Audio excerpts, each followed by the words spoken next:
I think I'm live. Hopefully, double check YouTube here.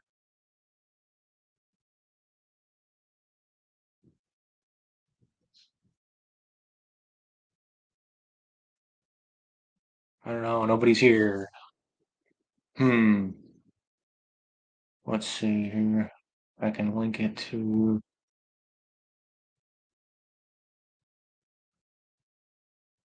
How do I link this? I don't know. I might have screwed this up. Let's see here.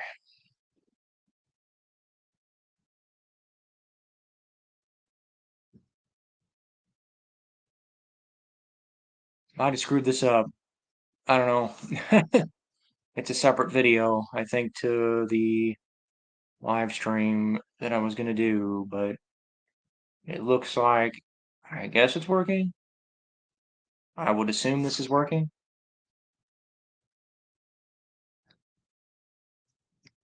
Hang on. I'm not sure here. It's working. It's not part of the thing I was trying to do originally, but oh well. One person that's here, whoever you are, say hello. That would help me out a lot, so I would know this is working. Or not. You don't have to say hello, but I would appreciate it.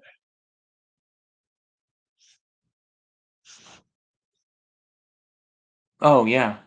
I guess while I wait for people to join here. Well, I don't know, maybe I'll try to fix this. I'd like to get this to connect to YouTube.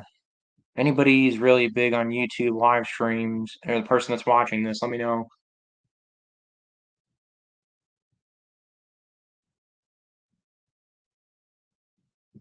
Hmm. Let's see. Um, I don't know. I'm assuming this is working. I guess I'll just leave it. I don't know. I don't know. I guess I'll just let it go for now because it seems like it's working. Only got one person in here. Say hello if you feel like it. If not, it's fine. Oh man, how do you do this? How do you do this?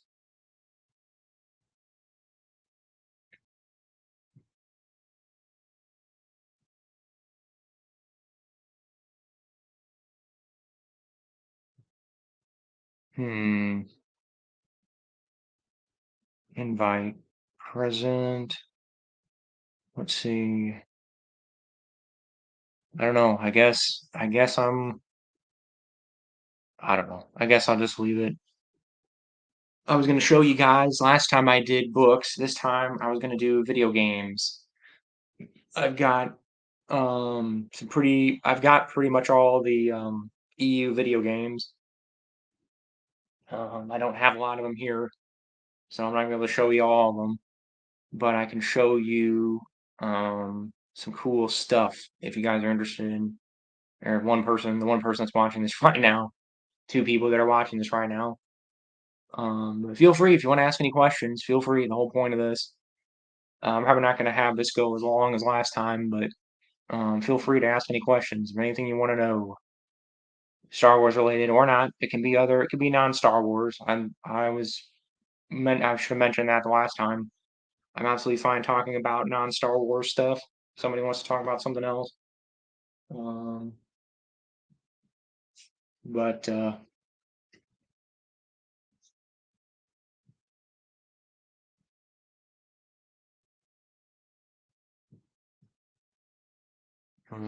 right.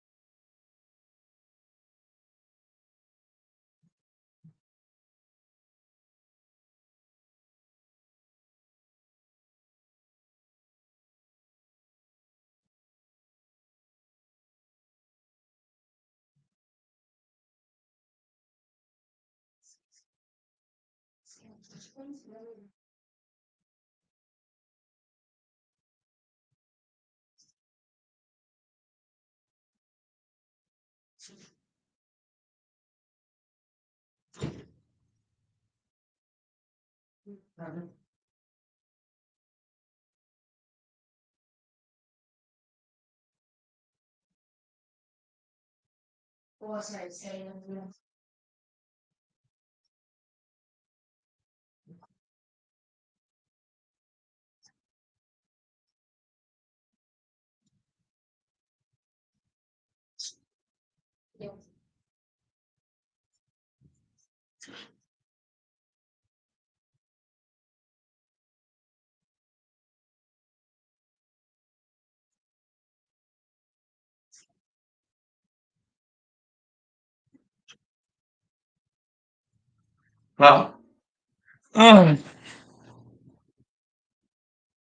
see here.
I don't know. I deleted the other stream. I don't know how. I don't know. Anyway, KOTOR 2, my original copy I bought when it came out. Went to Walmart the day this came out and bought it.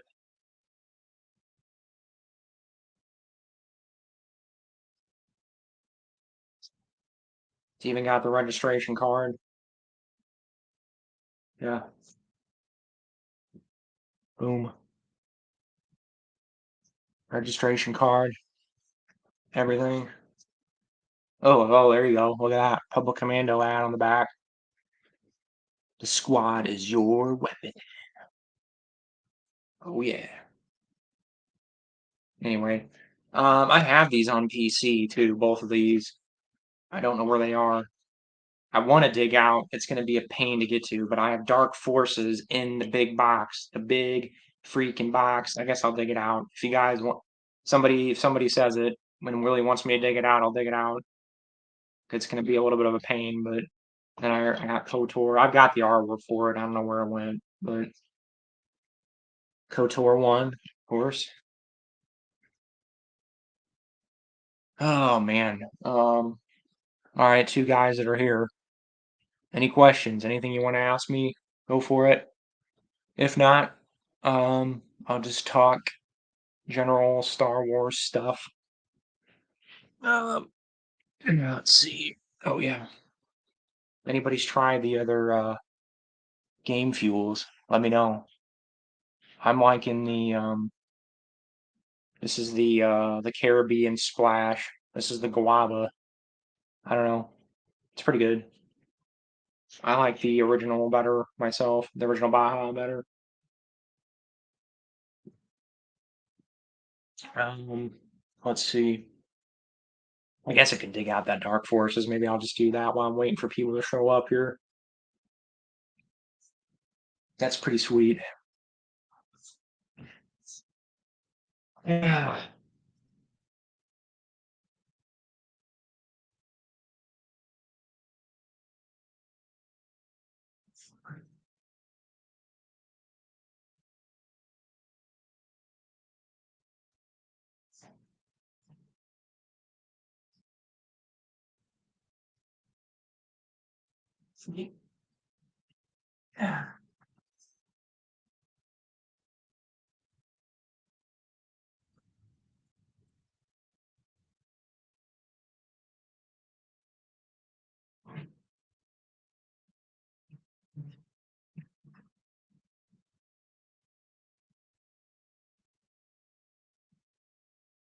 Here's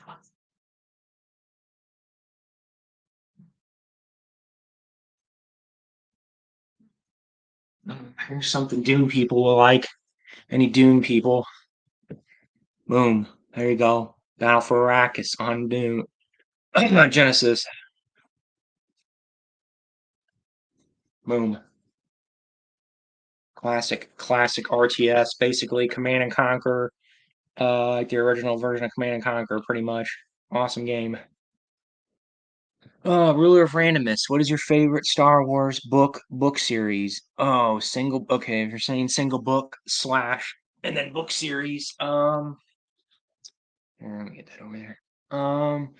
Single book. That's tough. Oh man, that's really tough. If I had to pick just one book.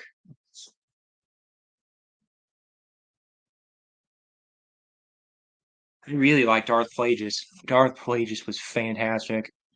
That was phenomenal, phenomenal book. If I had to pick a singular book, I would probably say that. Probably I Jedi, maybe be a close second, maybe. Um, yeah, I'd probably have to say Plagius if for singular book. If we're talking just one book. Standalone, like because it's standalone. I don't want to pick anything in trilogy or anything or whatever. So that would probably be singular and then book series. It's NJO. I mean, you guys know me already. NJO is my jam. We're talking series. No question there would be NJO. So, close. Well, I'll do maybe a close second for that too. Let's see. Probably Thrawn trilogy. I don't know. Thrawn. I'd say, man, Thrawn trilogy was great. Probably Thrawn trilogy. Probably be second. But favorites. Okay, if you're just saying favorites, yeah. Say Plagueis and then NJO, New Jedi Order. Those are my two favorites. If you want to narrow it down and not split hairs. I guess I'll go get my copy of Dark Forces. Maybe I don't know. I really want to show that off because it's not like crazy rare or anything, but finding the box with all the stuff in it is pretty difficult nowadays. Yeah, I'll go get it. Hang on. Come up with some questions. The three people that are in here, or two other people that are in here. If you have anything you want to ask it.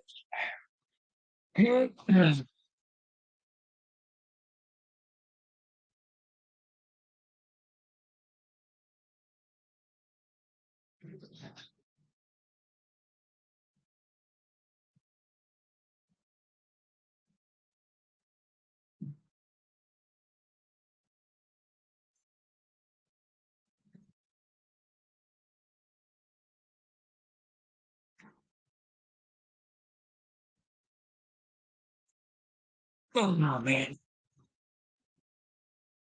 Oh man. Oh yeah. Wow, that's a great book to start on out on Plagius. Oh yeah, Plagius is fantastic. And it's funny too, because it's like near the end of the EU. It was like right before the buyout. And I remember reading James Luceno had like a hell of a time getting that made. I think he worked on that for like 10 years or something. Maybe not that long, but I remember reading a thing I remember reading interview with him or something, and George like fought him on so many things because he like really wanted to delve into the Sith and like just all their philosophy and stuff. And George like just kind of like stonewalled him on a lot of things, and he fought him on a lot of different things. And they went back and forth, and I think it almost got canceled. It almost got canceled like almost got canceled like two or three times, and then eventually they were able to um you know he's able to publish it. So thankfully, because yeah, I agree with you, Ruler. It's a fantastic book. It's a great place to start because it's standalone. It's um, if you like the prequels too. I mean, a lot of people say it fixes the prequels. Like it almost does. It almost makes Phantom Menace better. Honestly, it really it kind of does. Honestly, I would say yeah, no, it's up there. It's in my top. It's when I always say best EU books, that's in my top three always. I kind of float back and forth on what my favorite EU book is because I kind of jump between I Jedi, Plagius, and Star by Star. But um, The Plagueis is usually number one, I would say. But anyway, um, Privilito Everyman. Is Darth Maul Lockdown going to be coming up at any time? I can do that. Um, if you request it, I've got so many things I have to do. Yeah. I mean, my plate is pretty much full right now. I'm just trying to crank these out as much as possible. Um, I have I post on my thing. I have a Patreon level. If you want to specifically request something, I will do it. And I have a few people ahead in line ahead of you right now, Privito. But if there's something specific that you want, and I'm probably, like I said, eventually I'm gonna do all the EU eventually anyway. So if you want to wait, I mean, you don't have. I'm not trying to, beg for money or anything here. If you want to just wait, I'll eventually do it. But if you want it quicker, if you want it done in the next month, I can do it if you request it on Patreon. But yes, eventually it will be coming up at some time, Privito, eventually, sooner or later. Yes. So you don't have to worry. Sooner or later. I plan on doing the whole EU, at least the stuff that doesn't have audio, especially the stuff that doesn't have audiobooks, because there are a lot of things that do not have full unabridged audiobooks, as you guys know, and that's kind of what I'm trying to been focusing on. So, like a lot of the Bantam stuff, a lot of the most of the Bantam stuff does not have unabridged audiobooks. A lot of it does not.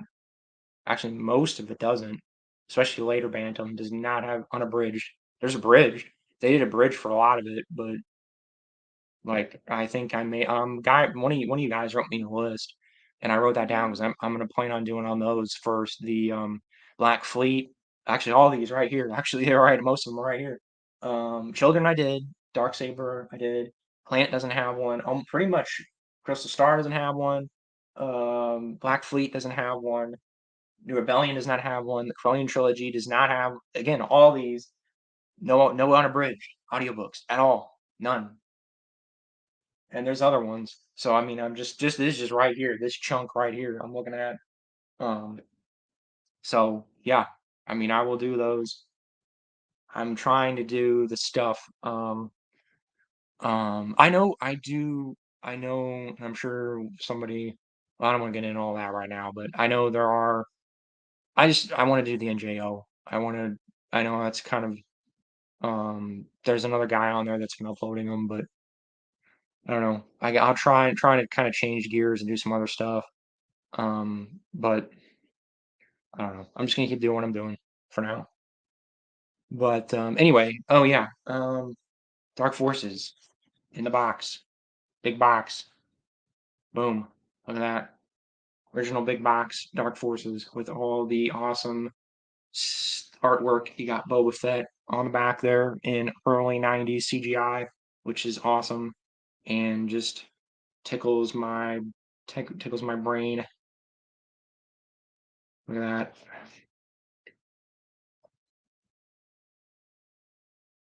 Open it up here and get the stuff out. It's even got all the little registration cards.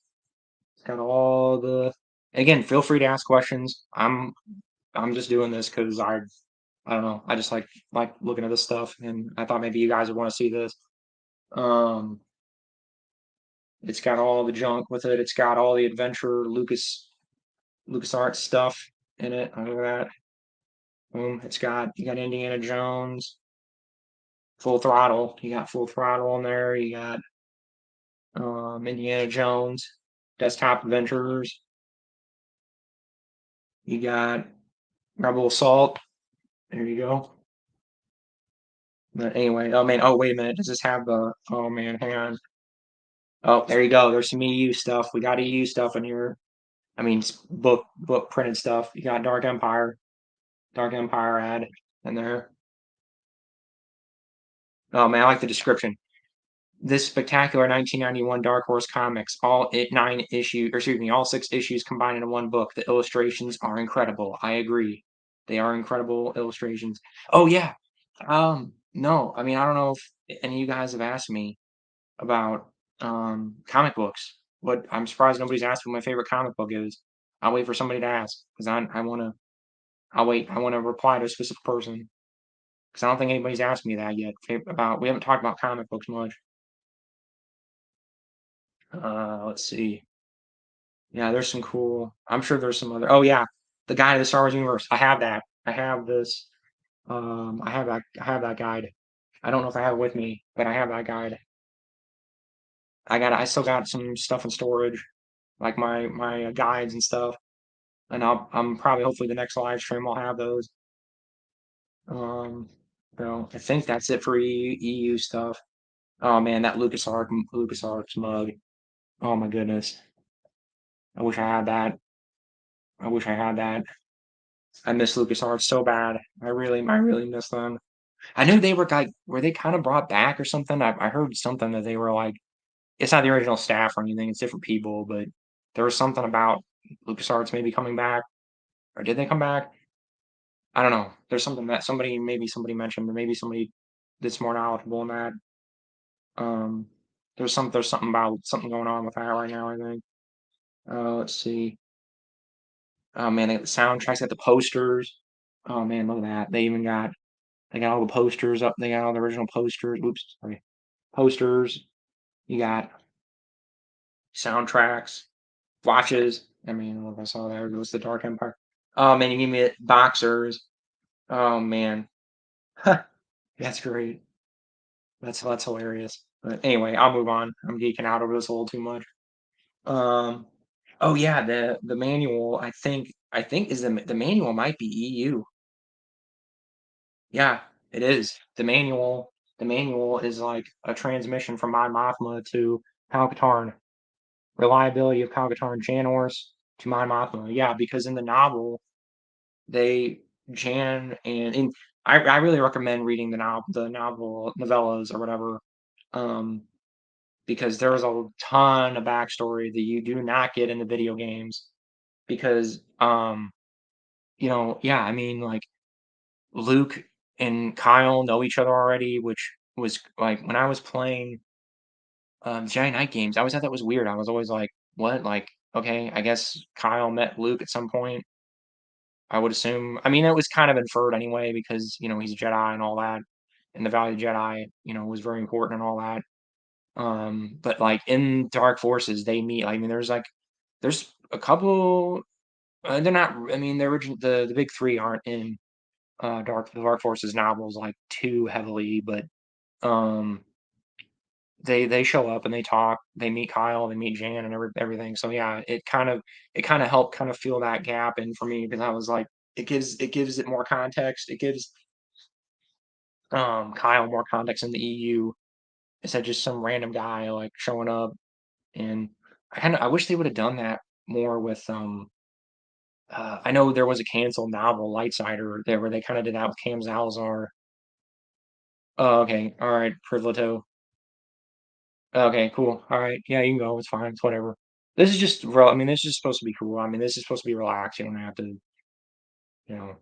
I don't care if you guys don't want to listen to me or whatever. But I kind of enjoyed the last one. Um, so I'm gonna try to do this. Maybe semi frequently. Um.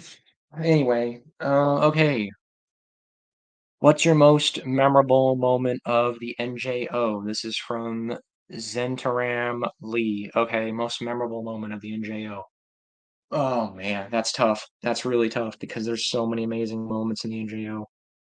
Um, oh man, that's really tough. Star by Star, the whole book is just memorable, honestly. I would say I like Trader. You know what's funny? I think Trader's a little overrated. I like it, but like people really rave about it. I like Jason, trust me, I love Jason and I love that book. But when I was going through my reread, I did like it a lot. Trust me, no, it's up there. I mean, it's in the top five definitely, but I thought it was a little. I just think it's a little overrated. So I would have. Sorry, I'm getting a little sidetracked. I tend to ramble sometimes. Memorable moment. I would say. Oh man, I almost want to say, and I almost want to say Anakin's death. I guess my gut reaction is Anakin's death. Yeah, I would say start the whole book Star by Star is just amazing. Like that's Troy Denning's best book by far, in my opinion. By far, that's his best EU book. His Legacy of the Force books are pretty good, but um, I would just say I would say Anakin's death, Star by Star. That hit me. That hit me that hit me really hard. That hit me hard. Um, so yeah, I know that's kind of like the I'm gonna call it the mainstream, like the normie answer, but oh, I'm gonna have to God, Unifying Force too, though. Oh my God, Unifying Force is amazing. I love James Luceno, so it's close, man. I would say Anakin's death, and then really extreme close second would just be the end. The whole like second half, the whole honestly Unifying Force, the whole book is amazing. Oh my God, that book is amazing. Oh my goodness, it's just like constant. There's just so much going on in that book. It is so incredible. I don't know. I would say, yeah, okay, Anakin's death number 1, close second would be the second half of Unifying Force, because just that whole battle oh my god, with Shimura and Luke and Jason becoming one with the Force. Oh my goodness. I was like I it was I don't even know how to describe it. I was just losing my mind. That whole book is incredible. But in terms of like memorable, probably, yeah, probably Star by Star, because that stuck with me, like, in terms of impactful, if you're talking memorable, impactful moments, I would probably say Anakin's death. Yeah, Star by Star, I would say that, and followed extremely closely by, Unifying Force. So, um, I don't even know, I'm trying to remember if, um I think I did. I don't know, this is gonna be me, like admitting I'm like a man child, I guess, but, uh, um, I think, what's sad though? I don't think I cried I didn't cry or anything when Anakin died.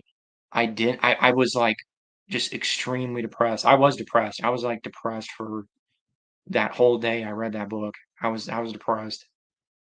Um, and then okay, guys, I'm gonna admit it. Okay, I'm gonna admit I'm a man child or whatever. Because Unifying Force, the end of that book, and this is big, huge spoilers. I mean, obviously, I've been spoiling all this stuff all this whole time, but um, the end of Unifying Force, when just the end of that book is so perfect. James Luceno, I could tell James Luceno just like completely. He probably wrote that like a dozen times and rewrote it and rewrote it and rewrote it until he got it perfectly.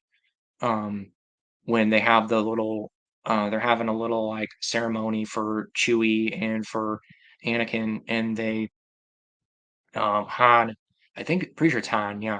Han turns on Anakin's lightsaber and just like pounds it into the ground next to um Chewie's little memorial, and whatever leaves it there turns it off so it sticks into the memorial thing.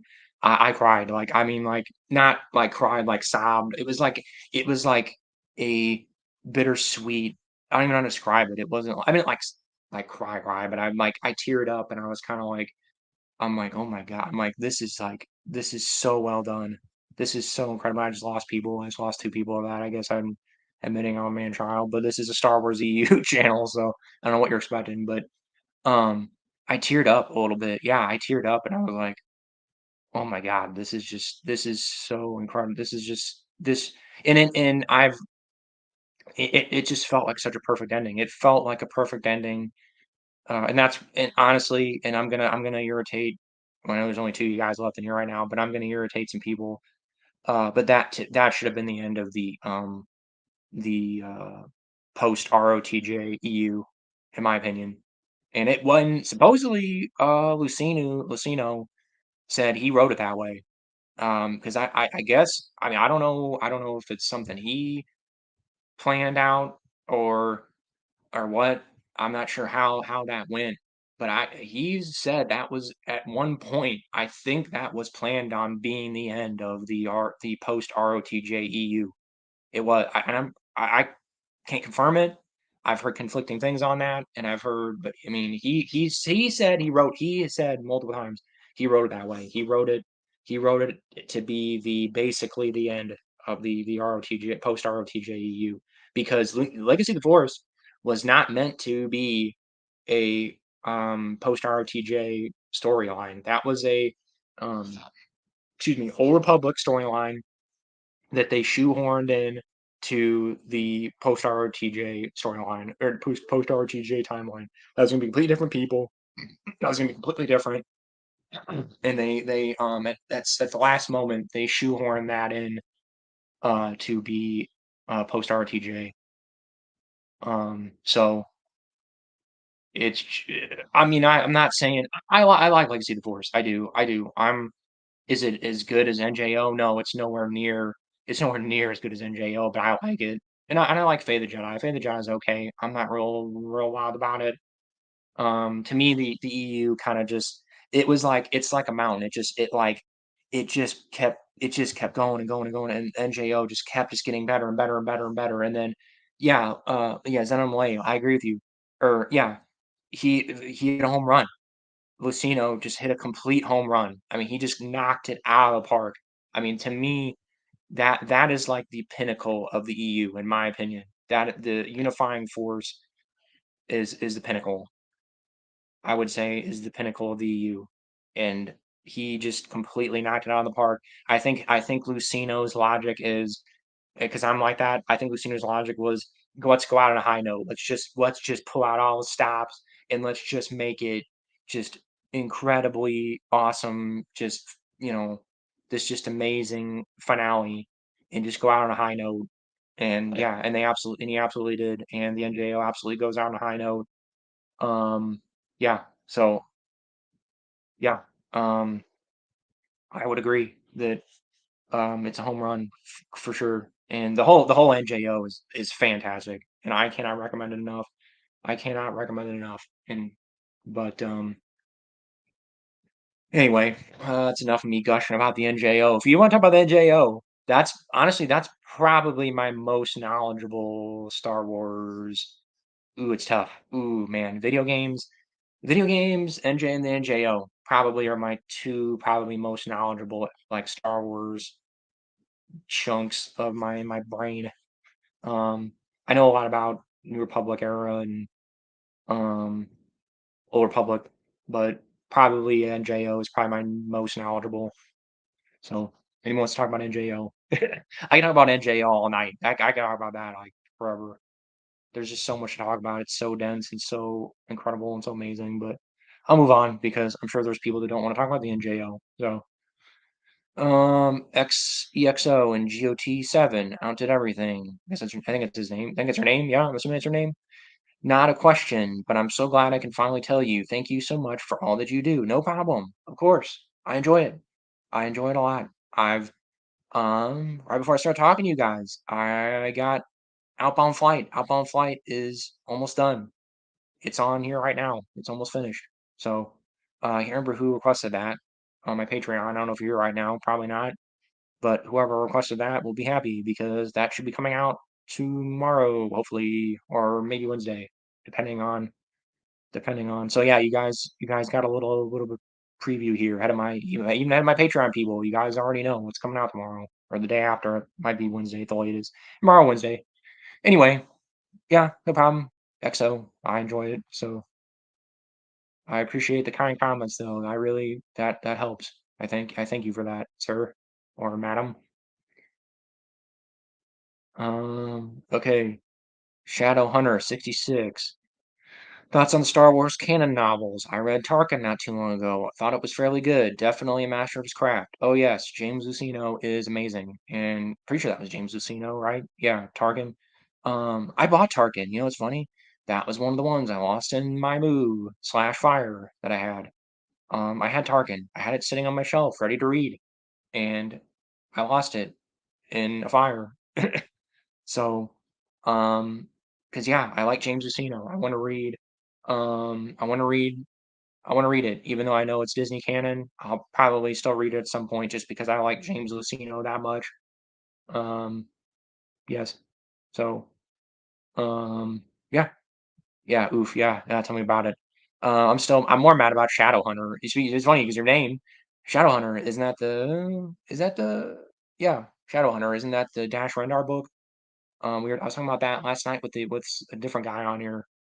Oh, thank goodness though it wasn't a hardcover. He said the hardcovers of Shadowhunter are like hundreds of dollars, like $500 or some crazy amount for the hardcovers of that, and it was a paperback, thank God. It was non-Legends paperback though, which non-Legends paperbacks can he said 10 bucks. He said I have the 10. Um, maybe, alright. I don't know, man. I think even paperbacks of non-Legends books are starting to go up in value. That's probably about right. Probably about 10, 15, maybe somewhere around there, which isn't crazy or anything. I'm not saying it's a lot of money or anything, but I mean, for a paperback book, that's a little high to me for a used paperback. But anyway, um, yeah, I'm still mad about that.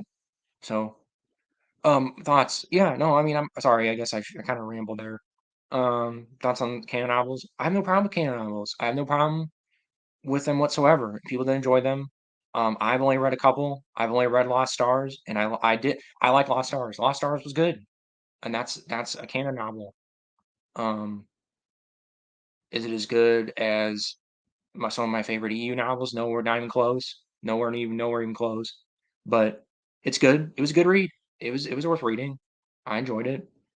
Um, I like that they humanized the Imperials in that, and that's something that I've kind of had it's been a point of contention for me and a lot of people with Disney is they're not really humanized. They're kind of dehumanizing the Imperials more. I mean, all people argue Finn or whatever. Okay, you got Finn, I guess. But I mean, he pretty much defects immediately. So I don't know. Yeah. Speaking of that, you know, that was a disappointment for me too. Like with Battlefront 2, they were acting like, they advertised that as like an Imperial weren't they advertising that as like an Imperial game? I think they were advertising that as an Imperial game where you're an Imperial. Most of the game you're an Imperial, you're or I don't even know if they said that. I think they said you're an Imperial and you defect like halfway through the game, and I was really disappointed with that. I'm like, seriously?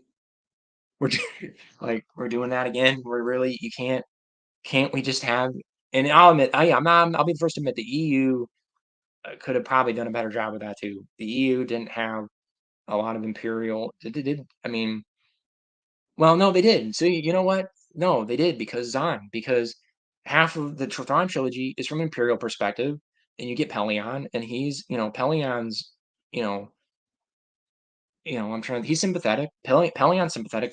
Even Thrawn's kind of sympathetic. Honestly, Thrawn's not a horrible guy. He doesn't just kill people. He's you know, he wants you to do better. He wants you to be the best you can be, and he gets frustrated at people, but he doesn't throw people out of airlocks or anything. He's sympathetic, and Pelion's definitely sympathetic. That's what I really liked about Sound books, is that he actually made the Imperials actually sympathetic and competent, and you actually care about them. They're not just cannon fodder. I like that. I like when authors do that, and that's probably why I like the NJO a lot, and I gush about the NJO a lot because the Yu Zhong Vong were not just these merciless. They weren't just these evil dudes. They were just fanatic. They were fanatic religious zealots, but they were sympathetic. They had different castes and they had different. They had lower. Excuse me. Sorry, it's up in my eye. They had a caste system, and they had lower level people that were not happy with the way things were going. They were not happy with the invasion. There was people that did not want to invade the Star Wars galaxy. They didn't like it. And excuse me, I'm sorry.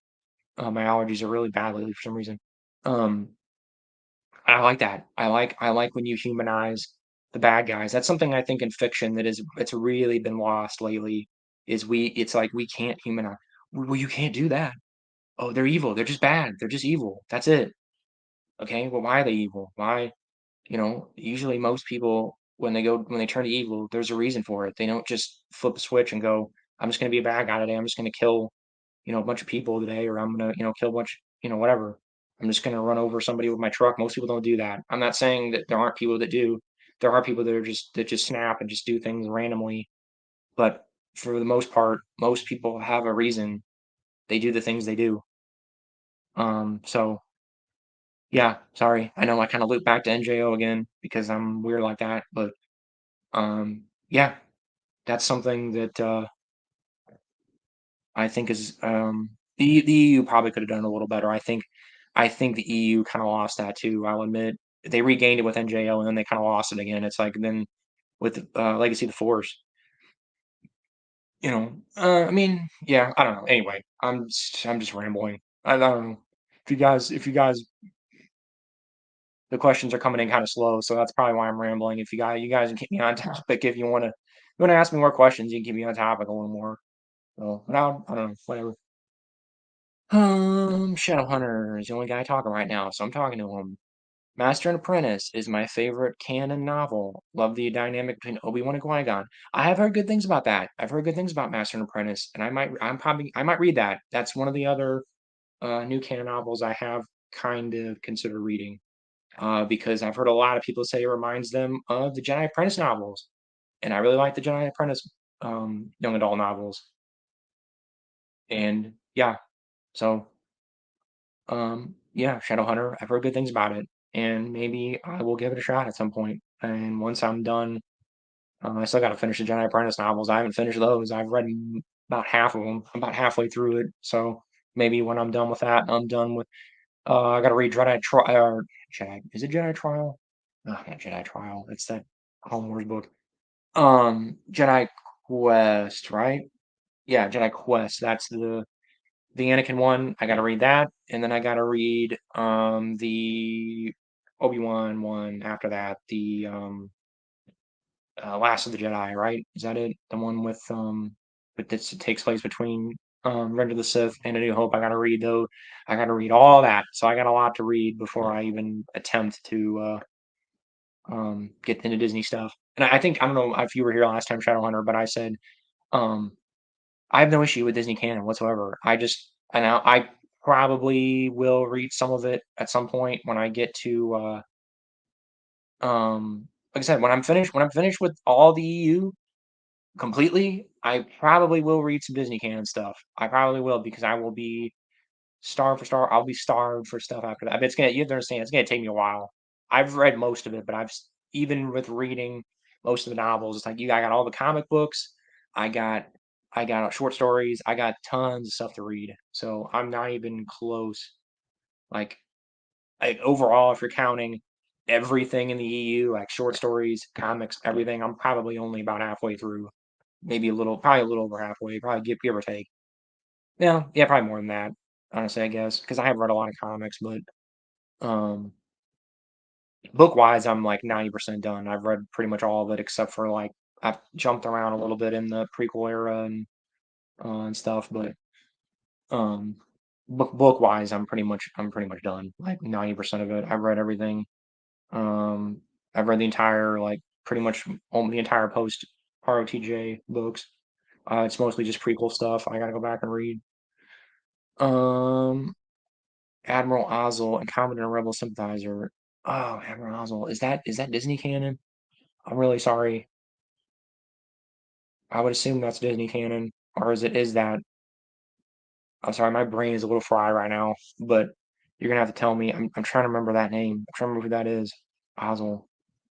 Incompetent or Rebel Sympathizer. Oh god. I'm probably gonna shoot myself in the foot because I probably know who that is. And I'm just it's a lot of the admirals just kind of blend together. I'm sorry, I hate to say that because they just weren't a lot of them were just generic. Empire Strikes Back. Oh, who is that? I'm sure I know who it is. Ozzel. Empire Strikes Back. Who would that be? I know Jared Gerard's from I know certain people. I know Jared Gerard from ROTJ. I know Piet. I always like Piet. I always like Admiral Piet. I always thought he kinda got screwed. Gotta do by choke by Vader. Okay, that's a lot of different people, but okay, I think I know what you're talking about now. Yeah, Ozzel. Was he the guy that oh shoot. Yeah, okay. I think I know what you're talking about. Is he the guy that screwed up when they were um shoot looking for Hoth, looking when they were looking for the rebel base on there and he screwed up? Or is he the guy that screwed up with the yeah, he let the rebels get away, I guess, on Hoth. Is that who that was? Correct me again. Ozzel. Did they say his name? Admiral Ozzel? I don't remember anybody saying that. I maybe they say it once. I don't know. I guess I remember Piet because I remember that scene really well, and I remember um Vader getting, talking to him and saying, Admiral Piet, you know, how much longer until you sorry, I'm doing that's my Palpatine voice. I do a really good Palpatine voice, by the way. If you guys want me to do anything with Palpatine, I'm probably gonna make a really goofy face when I do it, but kill him, Skywalker. Do it. Do it now. Like, I can do that. I can do Palpatine way better than Vader. Most people do Vader. Like, I can't. My Vader kind of sucks. I'll admit. I'm not even gonna attempt it. But so yeah, I don't know why I did the. Yeah, I did the. Yeah, Vader's Admiral Piet. Yeah, I gotta Admiral Piet. I can't do Vader. I'll admit it. I used to be able to do a really good lightsaber sound. I could do lightsaber sounds like crazy. My friends all had me all do the lightsaber sounds for them, like when we would do fake fights and stuff. And we used to my friends and I before um we were able to buy had enough money, save up money to buy our plastic lightsabers. Like we bought the cool ones, like the good ones. Like we're talking the super thick, the super thick plastic. It's like this thick around, and it's like you could hit somebody with it. Oh yeah, he's clumsy. He's stupid. Yeah, sorry. Oh man. Oh god, that's horrible. I messed that up. That's right.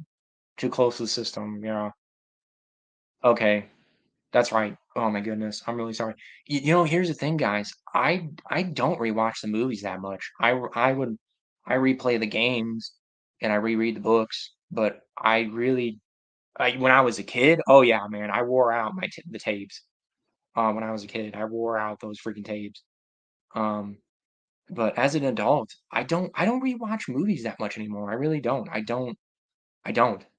Um, it's funny. I think the last time you guys are gonna all hate me for this. The last time I rewatched the original trilogy was when the Disney movies before the Disney movies came out. I rewatched and I'd never done that before. I rewatched them everything in order. I watched the prequels. I did it all. I don't know if I didn't do it all in one sitting. I did it in two sittings. I watched the prequels all in one sitting, and then I watched the original trilogy in all one sitting. And I think that was the last time I've watched them all the way through. I watch if they pop up on TV sometime, if they're on TV or something, obviously I'll watch them. If or whatever.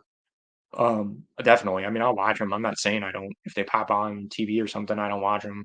But like actually sitting and like putting it in the Blu-ray into my PS4 or whatever, and actually sitting through and watching them. No, I don't really do that anymore. I would rather like read a book, read an EU book, or I'd play a video game, or because there's just so much Star Wars content out that I haven't experienced. I've seen the movies like a billion times. I don't know. I know that line like back of my hand, but I couldn't remember who's is Admiral Ozzel. Do they say Admiral Ozzel? I guess they do. Yeah, I guess they do. I guess who says this? I guess Piep wouldn't say that. Who would that be that said that? Um Nita? Captain Nita, maybe? Did Captain Nita say that? Maybe? I don't know. Or no, I know Vader says the line, but who says Captain Ozzel's name? Maybe I could probably be um Captain Nita or something. But anyway, um yeah, see that's what I'm saying, man. I don't um God, I know I'm probably disappointing you guys a little bit in terms of like the movie guys. That's the funny thing. Um I was always I guess I never even really knew it until like kind of recently. I was probably more of an EU person than a movie person. Like I love the movies, don't get me wrong. I love the movies like crazy. I wore those original trilogy tapes out, but when I started like finding when I started getting into video games, and started really getting into like reading a lot, actual like chapter adult novels, I just like plunged headfirst into all that stuff. Um, and I kind of did that more than rewatch the movies, at that point. I did once in a while, but when I hit probably my teen years, um, I kind of stopped rewatching movies, and yeah, I don't know. Anyway, um, yeah, but I guess to let's loop back, incompetent or rebel sympathizer. I think I'm sure incompetence because that was kind of the MO for the Imperials was they were incompetent. I don't know. Yeah, see, people go back and forth on that too. Is like, were the Imperials really incompetent?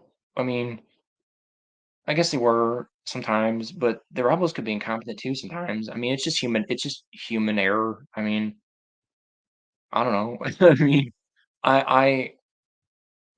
Zahn did. Oh God, Zahn did such a great job. I mean, I'm not trying to like kiss Zahn's butt here or anything, but like I just really like how Zahn made the Imperials not incompetent. Like they were actually a threat.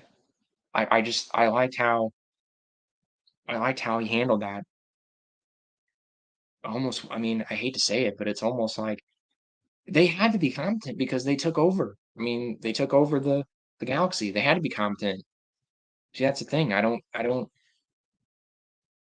know. I know we're talking about, people make the argument, oh, it's just a movie about space wizards, and don't think too hard about it. But I mean, it's like where it's supposed to be a fully realized universe, and it's supposed to be you know something you know that can happen. So to me, the Imperials, I think, I just think they had to be competent. They had to be because you know, and I think that I guess the other argument people make is well, the EU screwed that up because, the whole reason why, that, the whole reason they built the Death Star and all that was because, the Yuzong Vong and, but, you know, okay, but even if the Yuzong Vong never how did Palpatine didn't know for sure if they were coming. He didn't know 100% what was going on. And I know that kind of got retconned sort of later with, you know, the later NJO books, but okay, let's just say it's you're gonna prepare for the worst. It's that saying, you prepare for the worst, you hope for the best. Okay, why wouldn't you prepare? Why wouldn't you? I don't see why you wouldn't. It's like if your weatherman tells you, oh yeah, it might storm really bad on Friday. It's gonna, I don't know, I can't tell you 100% certainty, but it could storm really, really bad on Friday. I mean, and you have an umbrella sitting next to your door. You're gonna take the umbrella, aren't you? Or just even if the weatherman's completely wrong, why you would, wouldn't you? I mean, that's my argument. But whatever. I don't know. Feel like they became a lot smarter after Palpatine was out of the picture. Lol, probably the dark side making them lose brain cells. Oh, you know what? That is Zahn. Zahn talks about that. That's something I was gonna kind of circle back to here. Is didn't Zahn? I don't know if you've read the Thrawn trilogy, Shadowhunter, but I'm from what I remember, I'm 99.9% sure here. Thrawn, or sorry, excuse me, Zahn mentions that, and I think it's either a theory that's thrown around or something. I mean, maybe is it confirmed? But I think it is confirmed somewhere. The EU somewhere confirmed it that was it's the opposite actually. He Zahn said the opposite, that Palpatine was kind of keeping everything together, and then that's why they all squabbled. And or is that like a fan theory? I'm pretty sure that's confirmed somewhere that Palpatine was the one kind of keeping everything together, and then when Palpatine died, that's why everything just kind of imploded, and that's why because that's another, I know, Robot Chicken and other, I think maybe Family Guy did a thing where it's like, oh, the rebels killed the Emperor and Darth Vader, and destroyed the Death Star too. The crappy Death Star. Oh, we're just done now. That's it. Like, but and then the other guy goes, well, wait a minute, we got like millions of ships, and like we have like thousands of ships and millions of millions of people. You know, we control the galaxy. What do you mean? We're not done. We still, there's still just a little rebel. I mean, a little bit bigger than what a little, but there's still just rebel force, and we control the galaxy. What do you mean? We're not done. Like we can still. we still control everything, you know. And the guy goes, "Oh well, no, that's it. They had to. It was just they had to kill the Darth Vader and the Emperor at the same time for some that's like we're just done. Yeah, that's it." Um, but no, yeah, Zahn's theory was that Palpatine was kind of like using the Force to like kind of like keep everything all together. Like I'm going to keep. Oh, you are not going to bat. You are not going to fight each other, you warlords. You are going to just all stay together and all work together. Like he was using the Force to just kind of like pull the strings and kind of just keep everything in motion, I guess. Um, I don't know, somebody who's I mean, I'm pretty sure. I'm like 99% sure that was like an EU thing. I mean, maybe that was a retcon, but I'm pretty sure that's what was going on there. I don't know if you, I mean I'm assuming you're talking about Disney canon here, Shadowhunter.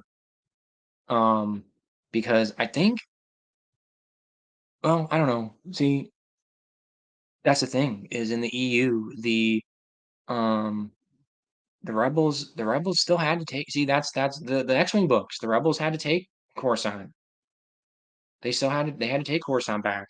They had to do all that stuff. They had to go um they had to do that. They had to go to the core and take back Coruscant. And um the Imperials were not I mean they fought hard, man. They didn't just roll over, you know. And then you have Dark Empire. You have that. You have the Emperor coming back and you know the Emperor didn't just take it she didn't just lie down. You know, I felt like in the EU, I felt like the Imperials. I don't know, and maybe that's a little bit of an inconsistency there. I wouldn't say it is, but I felt like the Imperials fought harder for the galaxy in the EU, and I feel like that's more realistic. Like they would not just give up. They would not just lay down and go, "Oh, I guess we're done now." You know, I do know that. You know, I understand like when you kill a head of state or whatever, you're gonna have like confusion. You're gonna have people fighting over things. You know, I get that. It's like when you kill, you know, that's always going to happen. But there'd be a line of succession. I mean, there was a line of succession. I mean, yeah, they pretty much. I think the X-Wing books talked about that where they had a line of succession where it was the next guy down or whatever. It was one of it was well, I'm trying to think. I guess those. No, see, you know what? Yeah, there was that guy. The guy, one of Palpatine's advisors, and then um what was it? Uzana Isard killed him and took over. So it was Uzana Isard. She was the next in the line of succession there, I believe. So they had a line of succession. You know, they fought it. So my phone might be ringing.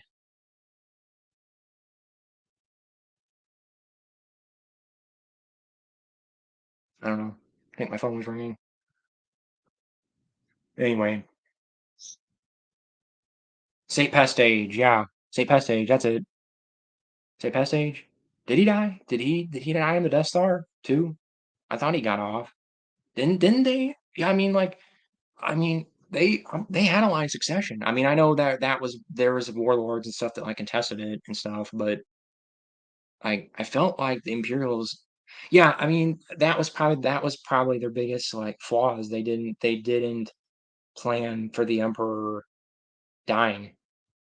I felt like they should have had a plan there. Like, what if the Emperor like choked on his food or something? Like, you know, yeah, okay, so yeah, I'm right. I'm right. Am I right there, rule of randomness? I mean, I think I had that right. I mean, maybe I'm getting confused, but I don't know. Yeah, I know. I mean, yeah, I'm probably getting a little screwed up because yeah, it was a bunch of world. They all split off and kind of like did different things, but like Izard was okay, I am correct. Okay, but yeah, but Izard, I know Izard. There were other people that were like, oh, I don't recognize Izard. You know, I don't recognize her.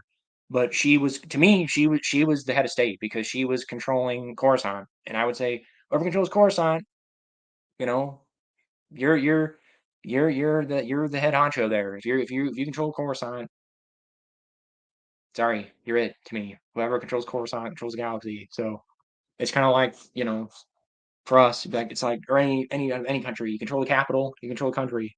That's how it works. So at least government wise, you control it. So man, I lost man, oh man, we're down to one person. Jeez, I guess I'm boring. Um, let's see. Instant just to know how to act after Palpatine died, giving the Rebel Alliance New Republic prep time, despite the Empire still having most of the forces at that point. A lot of infighting. Yeah, pretty much what I said. Yeah, exactly. They didn't bounce back, and they should have. That's one thing. I think Disney canon, they do bounce back a little quicker in Disney canon, but then they get like crushed again real fast, which I thought was weird. And then I don't know a lot about Disney canon, but just this is kind of through secondhand. But I don't the Imperials just kind of give up Coruscant in the new canon. From what I understand, there's not a whole lot of fighting. Like they just kind of just give up Coruscant. They fight on other worlds more, I think, but like Coruscant, they just kind of give up. And one guy who's in here, I don't know if you know Disney canon, but um, yeah, coming from wrong there, but Shadowhunter, yeah, I don't know. You're pretty much right. The rulers, Rainbows, Imperials fought more, but they also established their own nations, such as the Peninsular Alliance. Yes, correct. Yes, they created a bunch of little empires. They split off into a bunch of little bitty empires. The Disney canon, they don't do that. I thought Disney canon, they just kind of just they stay together and they get crushed, and then there's that little chunk that goes the New Order, whatever. It just goes off into the unknown regions, and that's it. I think that's it. I don't think they don't come up with a bunch of they don't come up with a bunch of little empires. Like to again, I feel like that's more not to pat EU on the back again, but I feel like the EU did that better because that's what happens when empires fall. They split off into a bunch of little different little bitty little mini empires. That's what happens. Like when Rome fell, it splintered off into a bunch of little empires, and that's how we got Germany and you know England and whatever else. That's basically what happened, pretty much. So anyway, yeah, State Passage, Izard killed. Yep, yep, yep. So yeah, we talked about that already. So yeah, I was right. I think the big failing is that Palpatine filled his cabinet with people as ruthless and power hungry as him, which doesn't leave a stable government. Palps died. Yes, I agree. Yeah, if you fill your cabinet with people that are like you, they're going to be just like you and try to kill you and try to take over and try to rule and yeah. So yes, I think that was a problem with Palpatine's cabinet. Yes, I agree 100% on that. I think he made a mistake there, but clearly, I don't know. I don't think you could argue it the other way around too, that you have to have people that are ruthless to I don't know, maybe he wanted to keep himself on his toes. Some people do that. They don't want to be they want to be surrounded by their enemy. Was it keep your friends at close and your enemies closer? People do that. Maybe that was his logic. Or keep his enemies closer. I don't know. Oh, yeah, somebody joined. Somebody else new. Okay, rule of randomness again. In canon, Masamata gave up Coruscant a year after RTJ because he wasn't a trained ruler. Okay, yeah. I mean, year. Okay. I mean, mm, I don't know. Like I said, I shouldn't say much because I don't know enough about Disney canon. But I just heard that secondhand through somebody else that they said there wasn't much fighting. So I mean, I could be completely wrong on that, and I'm not trying to. I shouldn't say much because I'm not knowledgeable on Disney canon. So, um, but I do know that have they really done much about? I know they did the aftermath novels, which supposedly are like really bad. I don't, and they're by Chuck Wendig, and I don't. I'm not a big fan of Chuck Wendig. I don't really like him. Like I don't like his writing style. I've read some of his comics and I did not care for them, so that turned me off of his Star Wars stuff. But I think I kind of dodged a bullet there because I remember when those came out and everybody was really like kind of crapping on them. Like even like Disney like pro new canon people were kind of like, yeah, they're not very good. So I almost bought. I was at a store somewhere And I almost bought those. I almost bought the first two, and I'm like, something's telling me not to do this. I don't know. This is even before I found out um, they were bad, and I think right before I read Chuck Wendig's comics, I was like, something's telling me to wait, and I'm glad I did because I've heard probably just made me more mad about the canon, wipe or whatever. So, um, yeah, I don't know. I think that I like how Coruscant, the Taking Back Coruscant was done in the EU. I thought it was done really well, and I really like Michael Stackpole. I like his writing style. Um, See, I'm weird because I like Stackpole better than Aaron Alston, and most people noticed most people like Aaron Alston better. I like Stackpole's X-Wing books better, like way better. I mean, Alston's are fine. They're good. I mean, no, I mean they're definitely good. Don't get me wrong.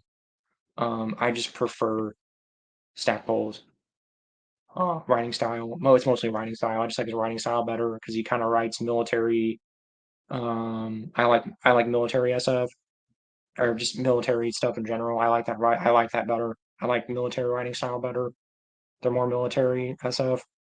Like Zahn's books are kind of military SF. I like that better. That's why I like Zahn's books and I like Stackpole's books. So anyway, I just again feel free to ask questions. I know there's only two of you guys in here, but go ahead. I probably won't go as long this time because I'm not seem to not be getting as many people. But um, I don't know. I don't. Trying to think. I'm trying to think what else to say about um Coruscant. I mean, we're kind of on that train of thought with the taking back Coruscant. I just think that I don't know. I mean, I just think it was really really well done. The Stackpole's books. I think he was the perfect guy to write that because it's a military. It's just a straight hard military operation. It's not. Um, I thought Alston's books just get a little too silly. I think they're too jokey, and I liked that Stackpole was just like, I mean, he just had Wedge like, this is what we're doing. This is the material we need. This is how we're gonna do it.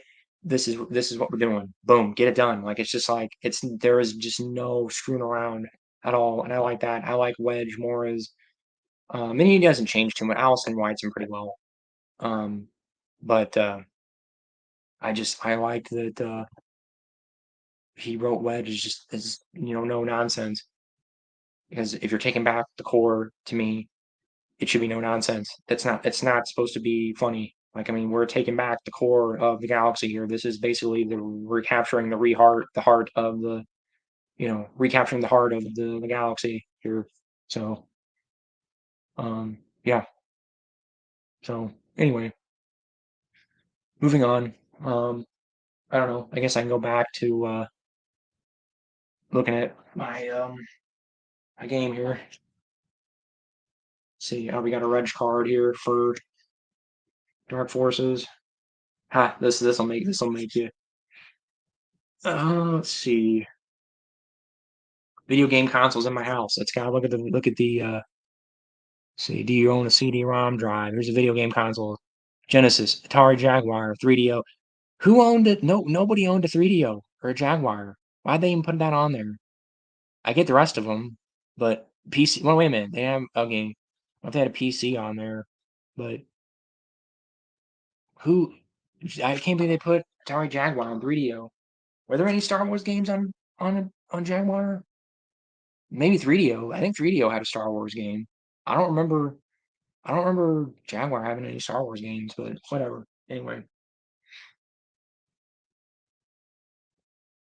you think Darth Bane's rule of two was a bad idea? And what do you think about the Darth Bane trilogy? A two for one. Sorry, the bombardment of questions. You're not bombarding me. You're barely anybody's asking questions, so you're not bombarding me at all, Shadowhunter. I mean, unless I'm missing something on YouTube here. Um, Let me double check real quick here, but um, um, mm, yeah, was it a bad idea? You know what? Wow, that's a tough question. That's a really tough question because it's a good idea and a bad idea. Um, that's tough. I don't know. I think in the long run, um, I think it's a good idea in the long run. In the long run, yes, I think it is. And so I guess maybe overall, yes would be my answer because the Sith, it's like it's evil. Evil always, what's that saying? Like evil always turns on evil. What is that how that goes? I think I might be screwing that up, but it's like evil always turns inward. Like it always it see that's why good ultimately always wins in the end because just in real life, and I subscribe to that theory in real life that even I mean evil can rule for a while. I'm not saying evil can't rule for a long time because it can definitely, but it always implodes. It always does. It always turns inward because it implodes in on itself because you always have people that because there's no trying to think how there's no like you don't care. There's no there's no animosity there. You don't trying to think of how to put it. It's hard to articulate. There you don't you just back that you just backs you're it's just constant backstabbing. You're just backstabbing each other because you have no morals. You have no morals. There's no morals. So what do you care? What do you care?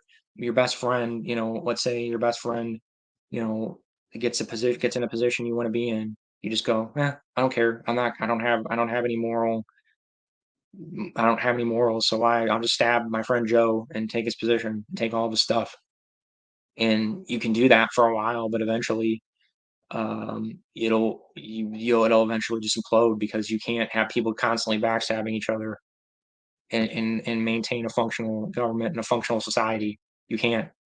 So, um, not to get, I don't want to get too into like real world stuff, but um, you know, just kind of look at what's happening right now. But I don't want to go too far down that path. But trying to keep it fun here. But yeah, so I think it's a good idea in the long run. I think it has some problems, definitely. It definitely has pitfalls. Um, so yes. And what I think about the Darth Bane trilogy, excuse me, what do I think about the Darth Bane trilogy? It's fantastic. It's great. It's really good. I like Drew Carpathian. Um, I think he's a good writer, and I like pretty much everything he's wrote. He's written a bunch of video games. He wrote. I think he didn't he write. Didn't he write the KOTOR games? He was one of the writers on that. Um, so yeah, yeah, they're great. They're fantastic. I need to reread them. I haven't read them in a really long time, so I need to reread them. But I remember really liking the first. I mean, I like all of them, but I remember the first one being fantastic, and then the sequels are really great too. But they're just great. So yeah. So no problem with the questions. Go ahead. I mean, like I said, don't you're not bombarding me. I only got three people in here, so don't feel worried. Don't feel like you're bombarding me. Um. Ryan Rygar. I couldn't figure out why I keep getting suggested live stream, and I realized I'm subscribed to the channel and listen to Star Wars books all the time. Thanks for what you do. No problem. Of course, Ryan Rygar. I'm glad you enjoy them. I enjoy making them. So just trying to spread the EU to as many people as I can. So glad to hear it. And I'm trying to figure out. I think I kind of screwed up. Um, how I premiered this or whatever. I got to work out kinks in that. So anyway, hopefully next time there'll be more people here, so it'll be a little bit more active. I'm surprised. Actually, I was surprised last time how many people I had. I had like 15 people there, and I didn't even announce it or anything. I just did it 10 o'clock at night, like last night. So maybe it'll fill out more. But um, rule of randomness. Do you think they were ever going to acknowledge Ken from the Jedi Prince books in future projects? No. Ken. Oh shoot. Ah, God, I need to reread those again. Is that the main character? Right? I main thing I remember from that Palpatine's son. Different people that like were Triculus. I remember Triculus, Triclops, and I remember Triculus and Triclops the most from that. That was what stuck out to me the most. Um, was Triculus and Triclops and Moff Hissa. I remember Moth Hissa real well, and the Mothrince and all that stuff that people still reference all the time with the dark readings and all that. Um, so yeah, but no, the EU barely acknowledged the Giant Prince books. I think they were acknowledged, but like barely. I mean, they were like even less than Crystal Star. Like Crystal Star barely gets referenced, and I feel like Crystal Star was referenced more than the Giant Prince books. It was because really actually Jedi Knight 2 is, I know it's a retcon, but the Reborn Empire, that's something that a lot of people don't know that. The Reborn Empire in Jedi Knight 2 were from Crystal Star. They were originally in Crystal Star. And so yeah, Crystal Star gets referenced more than you think. And it gets referenced in some other books. I remember I think it gets referenced in the later EU. Not a lot, but it does. It gets a couple references here and there. So no. My answer to Ruler Randomness is no, because I mean, I think it'd be great. I think it'd be hilarious. I think it'd be hilarious if they mentioned that. I think it'd be hilarious. Just anything from the Giant Prince books, like if they mentioned the glove of Darth Vader, mention that. Um, yeah, and Moff Hissa and the Moffrins and all that. I wish they referenced that stuff because it's hilarious and it's fun, and I think it'd be great. I think it'd be hilarious. Oh, lost two people there. Um,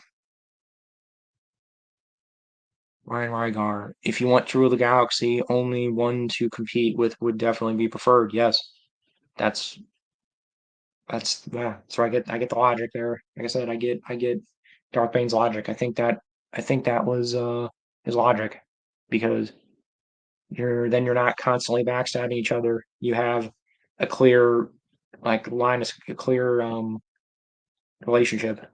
It's a ruler. You know, was it what's one to crave power and the other to contain it, right? I think that's what it is. So yeah, yes, I agree with you, Ryan. I think that's the only way to really like long term. It's the only way to do it than trying to have a bunch of evil people fight each other because it just it always evil always turns inward. So, but what is it? Spaceballs. Freaking Darth Helmet. He says the opposite of that. I almost kind of want to. I feel like the internet argument. Spaceballs is actually kind of like I don't know. I like Spaceballs. I don't know. I know the one guy on here. If you're listening to me, I like Spaceballs. I don't know how you feel about Spaceballs. I like it. A lot of Star Wars people don't like Spaceballs for some reason. I remember talking to people. I had a couple friends that are Star Wars fans, and they were like, "Oh, I hate Spaceballs. It's horrible." I'm like, "What are you talking about? It's hilarious. What makes fun of Star Wars?" Yeah, it's a Mel Brooks movie. That's the whole point. Is he makes fun of things. He does parodies of things. It's funny. It's fun. He did wasn't it wasn't mean spirited. Actually, he went to I think he went to Lucas. He went to George Lucas. I remember correctly. He went to George Lucas and talked to him, and because he wanted to make sure he didn't upset him. And George was like, "Yeah, you can do it. I don't care. You can make fun of Star Wars." I think the only thing it was weird because George is weird about like certain things. He gets really weird about like um how was it? He wanted him to change one thing. He said, um what was it? Something to do with Han Solo. He didn't like him making fun of Han Solo or something. I think maybe it was like the outfit that Bill Pullman wore was it looked too close to Han Solo. And he said, "You got to change that. That's the only thing that was just this one thing for some reason. That was the only thing." He's like, you got to change the outfit that Bill Pullman wears when he's making fun of Han Solo." And Mel Brooks is like, "Okay, all right, we'll change it to something else."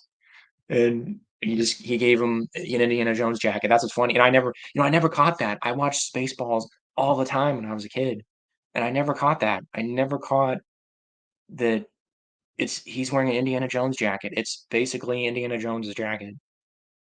I never caught that. That's what Lone Star wears is Indiana Jones's jacket. Oh, I probably should advertise stream a little better. Maybe next time I'll advertise this better. I'm hoping somebody's watching this. I'm not just talking to myself. But yeah. I don't have to talk about Spaceballs. It's fine. We can talk about something else. Um, Ryan Rygar, if you're still there, or Ruler Randomness, whoever I'm talking to, maybe say something. But I guess I'll just keep. I don't know. But yeah, I don't know. I had a couple friends, or yeah, a couple friends that were like, Spaceballs. It's still, I don't like it. It's making fun of Star Wars. It's hilarious, guys. Come on. I mean, geez, it's it's it's in good fun. It's not. He wasn't dumping on it. He wasn't dumping on it. He liked it. I'm pretty sure Mel Brooks liked Star Wars. He was just poking fun at it. Maybe I'll turn my volume up a little bit. Maybe that's a problem. Um, he likes Star Wars. Mel Brooks likes Star Wars. He was just poking fun at it because that's what he does. He does parodies of things. He loved he liked Frankenstein, Young Frankenstein. He loved Frankenstein. He that was one of his favorite movies. He just he you parody what you make fun of what you love. Like I used to do that when I was a kid. I used to make like stupid parodies of songs I liked. I used to do that because I would listen to them all the time, and it's weird. I don't know. Some people get like that. It's like Weird Al. People don't people like people that he parodies. Some of them get really hostile and get mad at him, and he's like, I usually I like the music. I'm just trying to make it fun, make my own version of it, and do something fun with it. That's all. Oh man, jeez, yeah, I've lost everybody because I'm talking about, I guess, stuff nobody hears about. Oops. Maybe I'll advertise this on my page. I don't know. So people can talk. People. Oh man.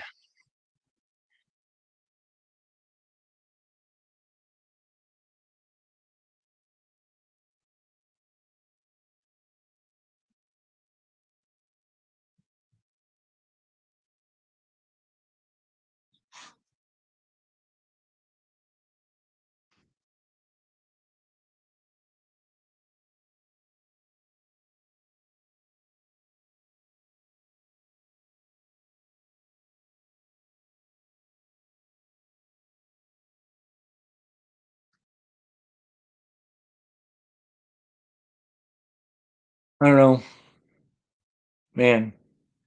I mean, I really killed it. I guess I killed it talking about Mel Brooks. God, jeez. I guess that was bad. I guess. Uh-oh. Nobody likes Mel Brooks anymore.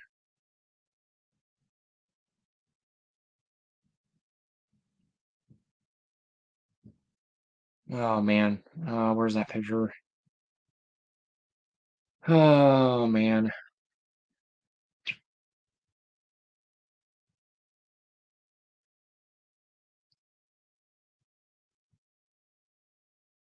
All right. So advertised. It's fine. It's not a big deal. I'm kind of just doing this for fun. But anyway, whoever's watching, if you want to ask me any questions, go ahead. Ask me any questions. I won't talk about, man, the Spaceballs conversation really killed the momentum here. Oh man. Jeez.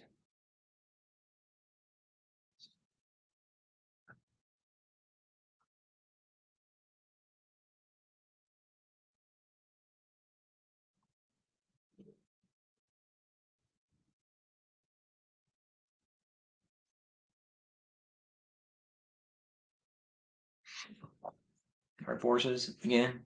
Our forces. I don't know. Maybe I'll show off more video games. People seem to care about that. Here's KOTOR 2 again. Boom. Fantastic. Fantastic game. Probably my favorite EU game.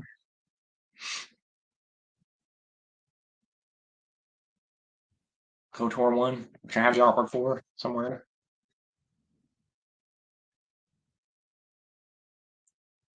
Oh man.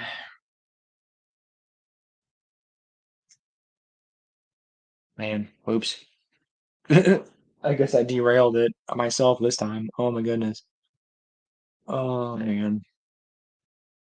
Oh.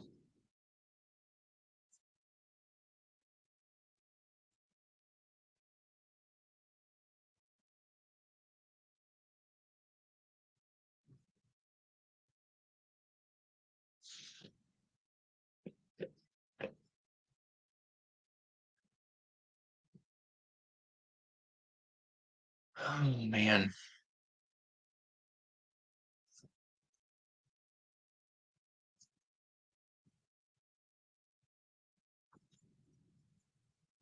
Oh man. Shoot. I was hoping to get more people this. I got more people last time on my random one. I didn't even freaking advertise at all. Uh-oh. Oh, I got somebody. Hello, sir or madam. Ask a question. I'm all ears. I'll answer any question, anything you want to know. It doesn't have to be Star Wars related. Can be anything. Can be anything. Oh, come on. Jeez.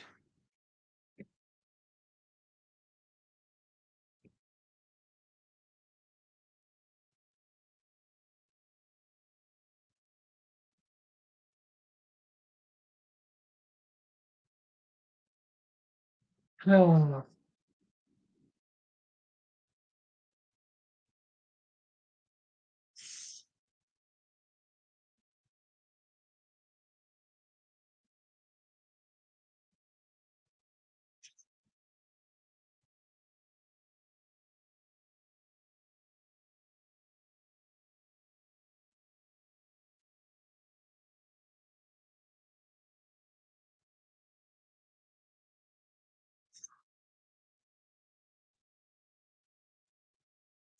come on, man.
Ah, man, nope. Everybody's gone.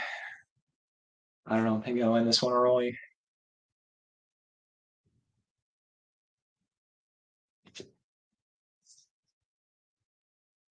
Chief of the Jedi. Yes.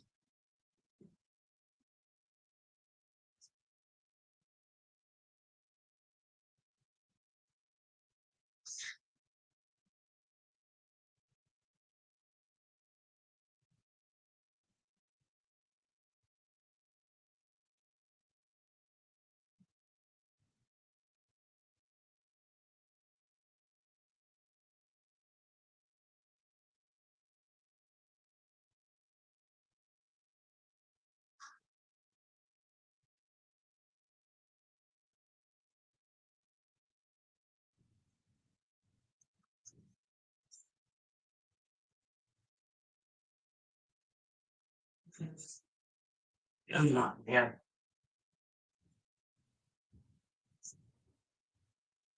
Hey, am I over?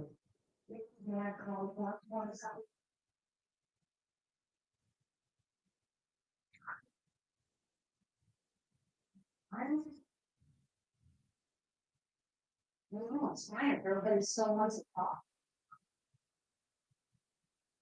There you go. Weren't you talking to people this week?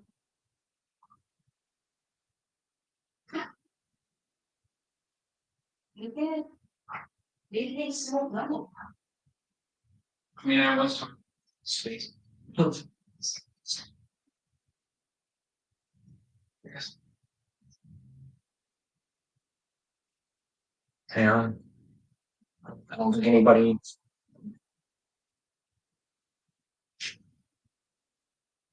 It's a trap. I don't know. How are you here, sir? One. Oh, okay. You're there. It's a trap. Am I trapping you? How am I trapping you? Oh, it's a trap. I can do that. It's a trap. Admiral Akbar. Classic. Oh yeah, and you know what? Admiral Akbar. He's oh man, you know what? I'm surprised. You know what? People didn't get mad about that when Admiral Akbar died in the EU. He died in the EU. It was off screen too. How's my eye going? Mine's going great, Ryan. Thank you for being here. Thank you. You're the only person. What do you want to talk about, Ryan? I'll talk about whatever you want to talk about. I was talking about Spaceballs, and that seemed to like scare everybody away for some reason. I don't know. Maybe I'm the weird one because I like Spaceballs. I always thought Spaceballs was well liked. I always thought that was a well liked movie. I don't know. Maybe it's not, but my might's going pretty good, Ryan. It's pretty good. Um, kind of had a little bit of a rough day, but um, it's getting better. So talking to you guys is helping. So thanks, Ryan. Um, yeah, I don't know. We can talk. Ask a question, Ryan. You want to ask me a question? Oh, okay. Oh man, thank you. Oh my goodness, thank you. I started talking about Spaceballs, and I had 10 people. Like, I don't know, maybe not 10 people. I had like 4 or 5 people on here, and they all left. Are we old, Ryan? I'm not even that old, Ryan. I'm younger than you, and I guess am I just an old like fart now that I guess nobody does nobody under 30 know what Spaceballs is? They think I'm like talking about maybe something that's not appropriate or something. Like I don't know. Am I the one reading the books? No, I use AI for that for most of them. Um, I had one thing that I read on my page. It's the Castlevania script. That's my voice. That's me. Everything else is AI generated. Do you think I sound like the AI guy? I mean, I guess I sort of do, but no, I have an AI program that does that. It's a really good AI program. It sounds like a person. I thought about reading if I had time. Honestly, if I had time, I probably I thought about reading the kids' books, like when I did the Boba Fett books. I thought about doing those because they're only like 3 hours. That's not too bad. Um, but no, I could read something if you want. I mean, if like I don't know, probably short stories I could do. Those wouldn't take that long. But um, no, not me. Yeah, I do too. But really, the AI is really good now. Like AI is really, really, it's so much better even than it was like 2 or 3 years ago. It's made leaps and bounds lately. I don't know if I'm just so. Oh man, my neck. But so I don't know. Maybe I'll do some readings. I thought about doing some readings myself at some point. You know, life. Yeah, I hear you. It's all good. Um, I don't know. In the meantime, I've got um my paperback of Dune here. If anybody, I don't know, you're probably the one Ryan's the only guy here, but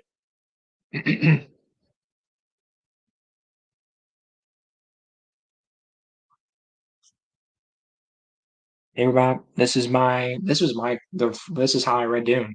I got this at a thrift store, 25 cents. I got this at a Goodwill, and this is worth a surprising amount. Even paperbacks of Dune, older paperbacks of Dune, now are going for like 20, 30 bucks now. And I got this at a Goodwill for like 25 cents. And this was back, I mean, this was back in like, I don't know, probably 2011, 2012. This is long before the new movie. But yeah. This is my reader, my Dune reader, and I got the first edition. I showed it off last night. I don't know. There's only one guy here right now, so I'm not gonna bother. But yeah, so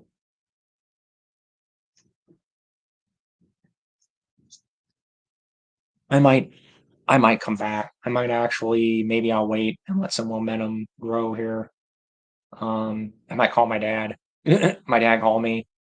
So maybe I'll call my dad and come back. I think there's a way to pause. Is there a way to pause the stream? I think there's a way to do it, isn't there? Mute it or something? Maybe? I don't know. I'll figure something out. But I might let you guys go for a bit and come back. But Secrets of the Jedi, hardcover. This isn't rare or anything. I just like the cover. It's prequel. I think it's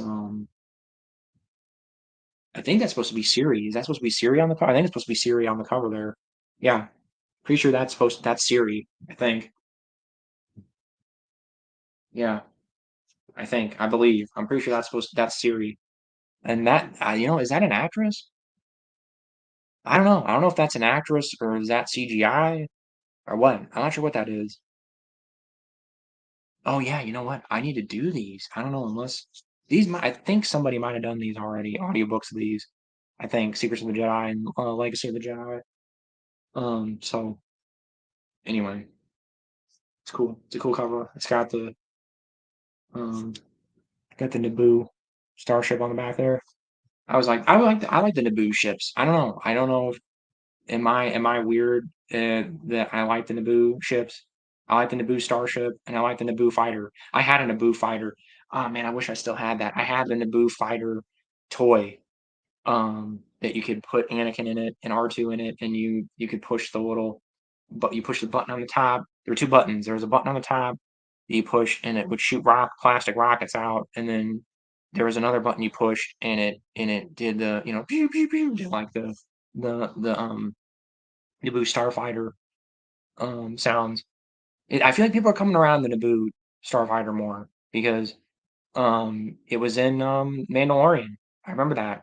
I remember um, weren't people like that, right? People were kind of geeking out over that, and I found that kind of interesting because I'm like, I thought didn't everybody hate Phantom Menace? I thought everybody hated that ship and hated Anakin going wee and like spinning around in a circle, and I thought everybody hated that.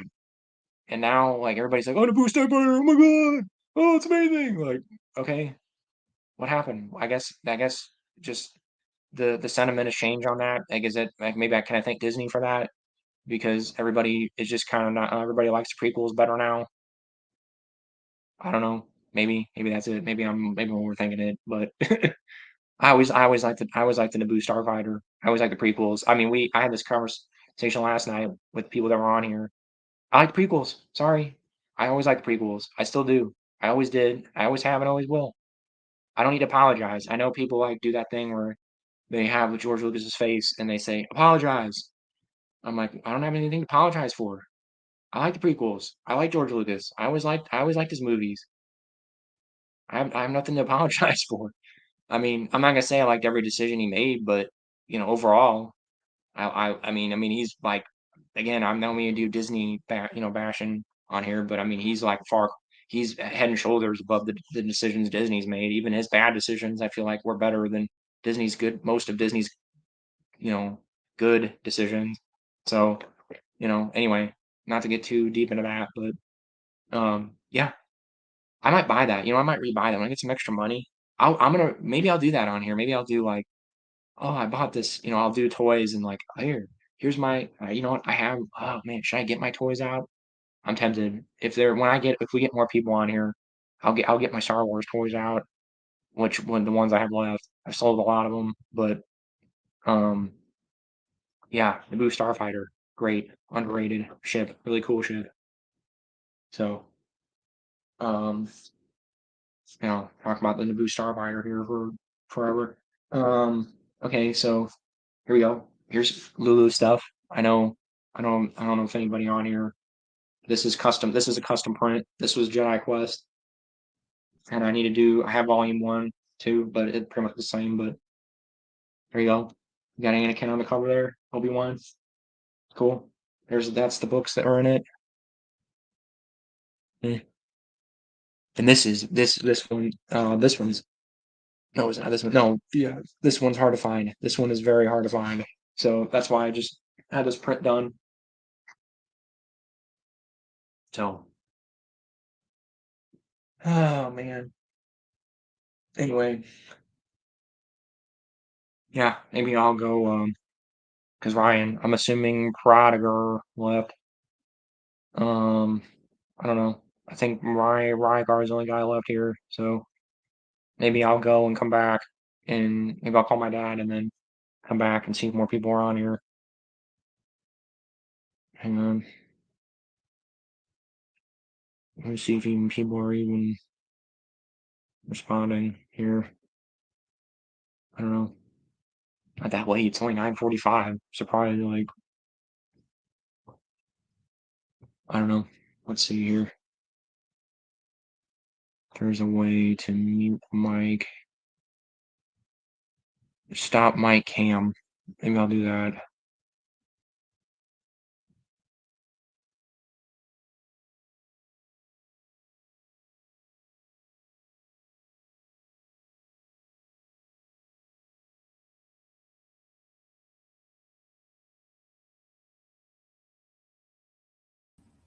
Oh, all right.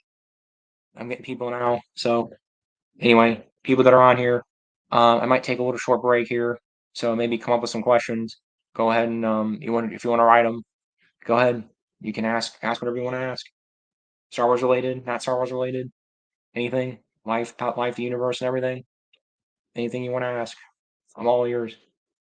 Um, we can talk about Naboo Starfighter more. I don't know. We can talk about Spaceballs. No, I probably won't because everybody. Um, I don't know. Nobody seemed to want to talk about Spaceballs except Ryan, and even Ryan didn't really want to seem to want to talk about it. But um, yeah, Naboo, boom, Super Jedi again. Cool cover, underrated cover. That's even got the you know what? That might be a border sticker on there.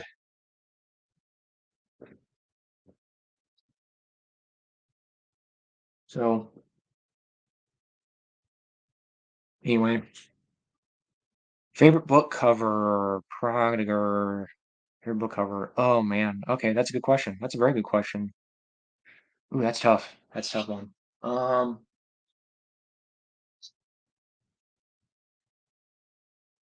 all the Bantam covers are great. I gonna be a Bantam cover. I like the NJO covers. I think the NJO covers are underrated. Um, shoot, that's tough.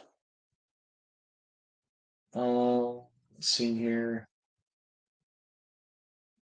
I don't know. I do like Star by Star. Star by, I mean, it's. I know I kind of gushed on that earlier. Um, shoot, I don't know. It's tough. Hang on, give me 1 second. Sorry. Probably go with the Bantam. I do like, Shadows of the Empire. I'm gonna go Shadows of the Empire. Probably. Hang on.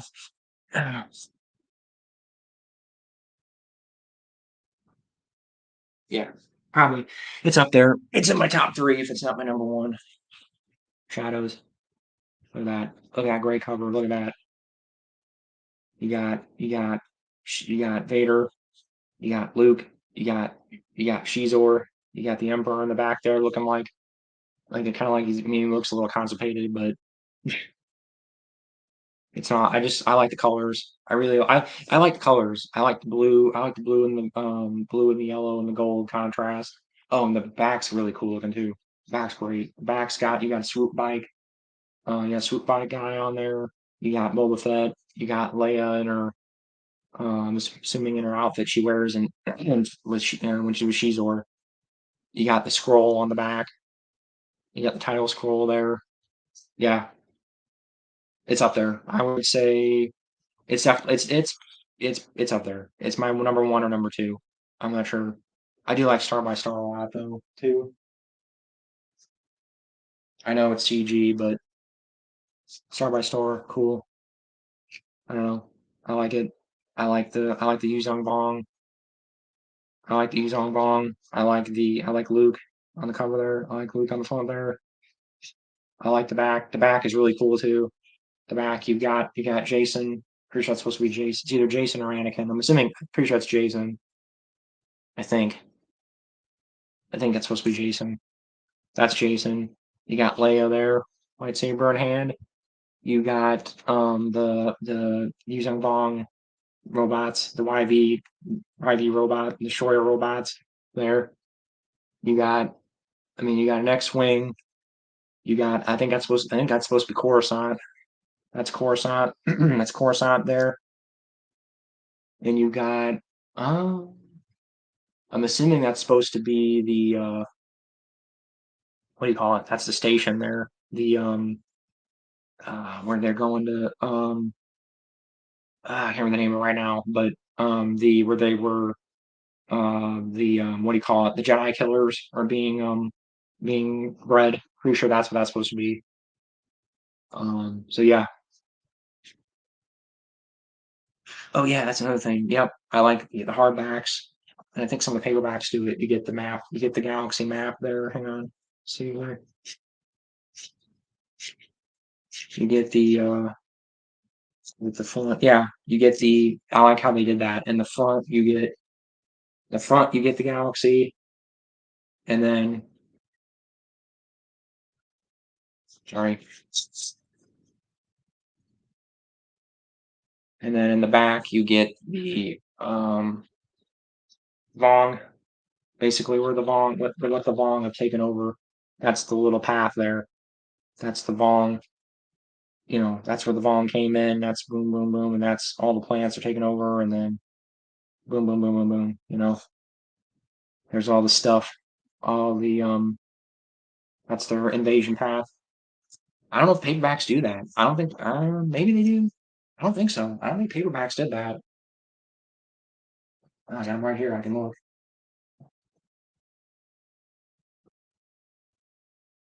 Oh, wait.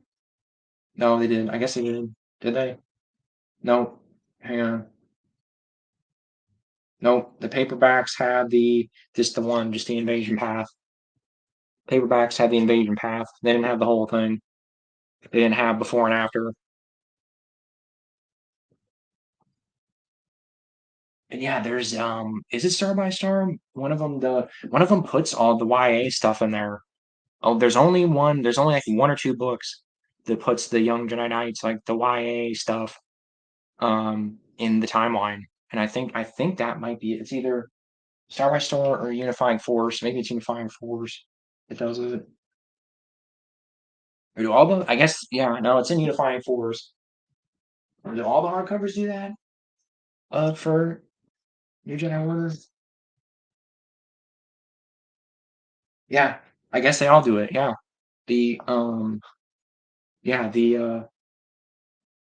yeah. Oh man, they even have Junior Jedi Knights in here. Oh my goodness. Look, they have young young Jedi Knights right there and Junior Jedi Knights.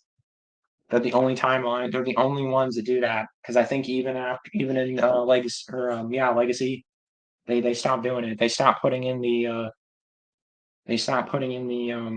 young Jedi Knights, the YA stuff.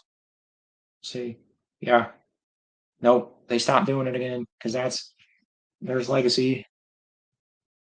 Oh, I'm sorry, wrong side. But yeah, they stopped doing it. They stopped putting the um, Junior and Young Jedi Knights books.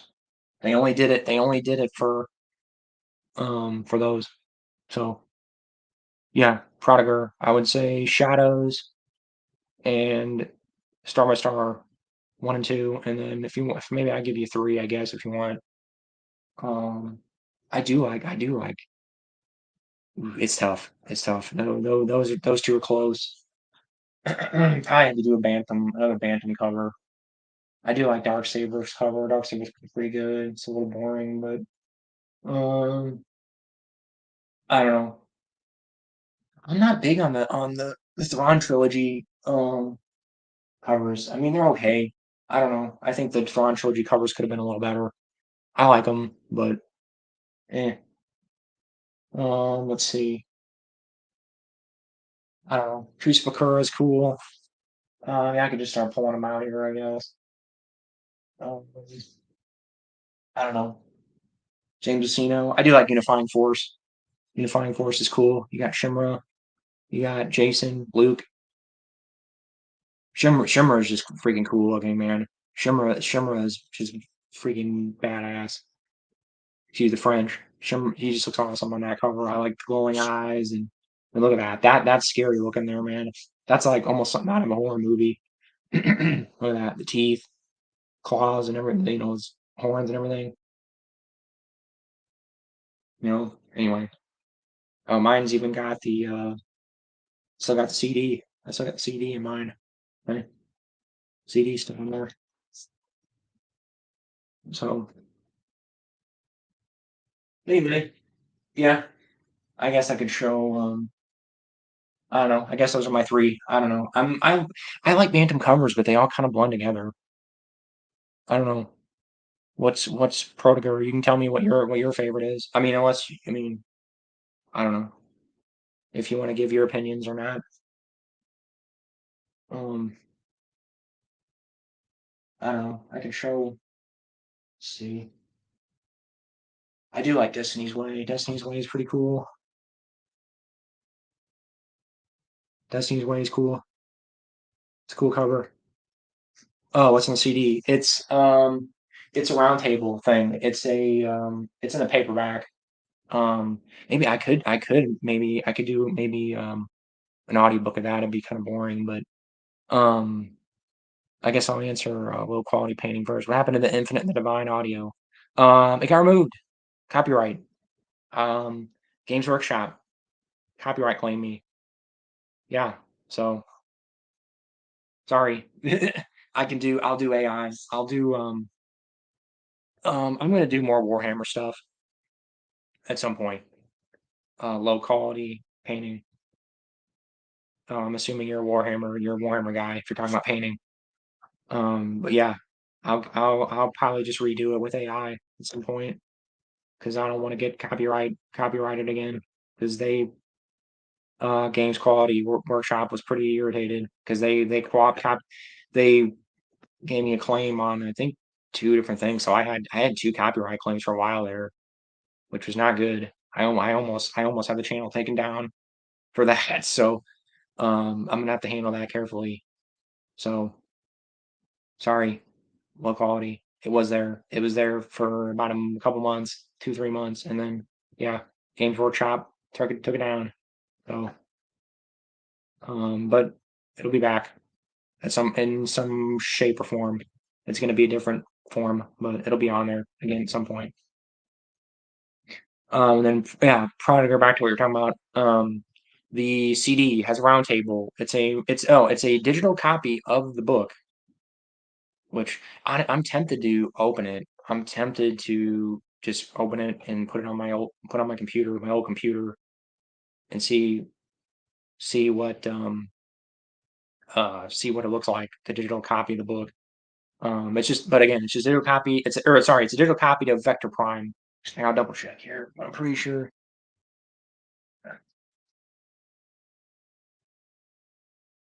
Let's see. Yeah, it is plus. Yeah, and I'm tempted to take that out, but see, it's a digital copy of. I don't know if you can see it there. Yeah, first now Vector Prime, and then special features, and I'm pretty sure the special. I think it's like a wallpaper. It's nothing real special.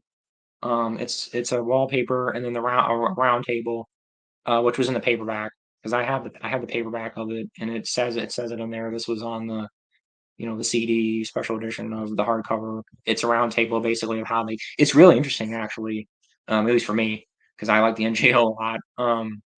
It just talks about how they came up with the names for the names for all the stuff like all the planets and the ships and the gods and all that, and it talks about like what they were going to do, the plan, and how they basically map it all out.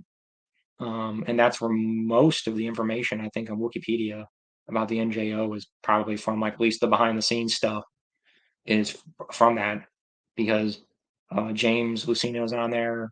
Um, I can't remember who else is on there. I think I think Stackpole maybe is on there. A couple other EU authors and um, the people that control, the Lucasfilm people are on there, and Lucasfilm licensing people are on there talking about, how they decided to do what they were going to do and who they were going to kill off and um, all that stuff. So it's cool. It's cool. Maybe I'll, I don't know. Maybe I don't know if I'm. I don't know if you all, yeah, if you like that kind of stuff. Um, yeah, maybe. I guess I could. I guess I could. I guess I could do an audio of that. I could do something with that, maybe, because I don't. You know what? I don't think is that anywhere. I mean, you can look at it on Wikipedia. I think just the text or whatever. Maybe is even the text not even on Wikipedia? I don't know. I'm sure it's somewhere on the internet. Um, but yeah, no, it was cool. It was great, and that was kind of the. It was a really nice cherry on top there for me because I read the paperback of Unifying Force, and then it was like, oh, cool. Now I get to see behind the scenes stuff. Right after I finished reading this amazing 19 book series, I can read the behind the scenes stuff now. Cool, awesome.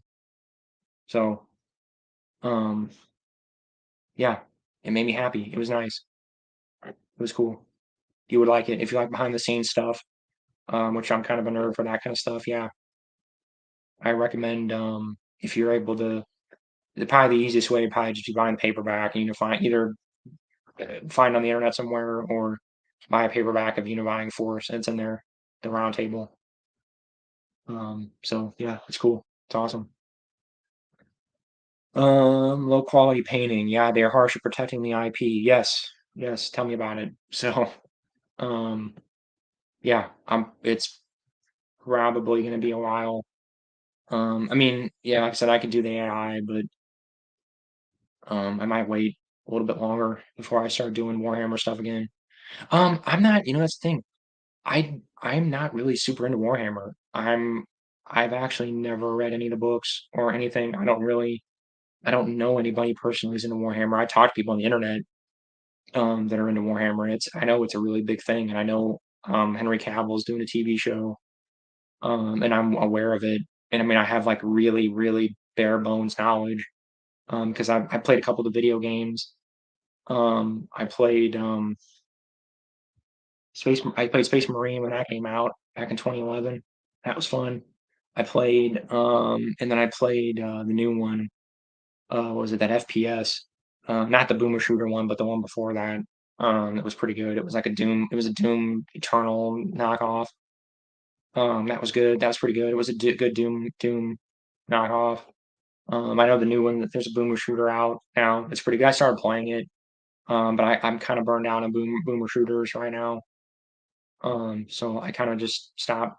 I got like halfway through and just kind of like, I'll come back to it. It's good. No, it's good. I mean, um, Warhammer stuff it interests me. It intrigues me, but I just haven't had that extra push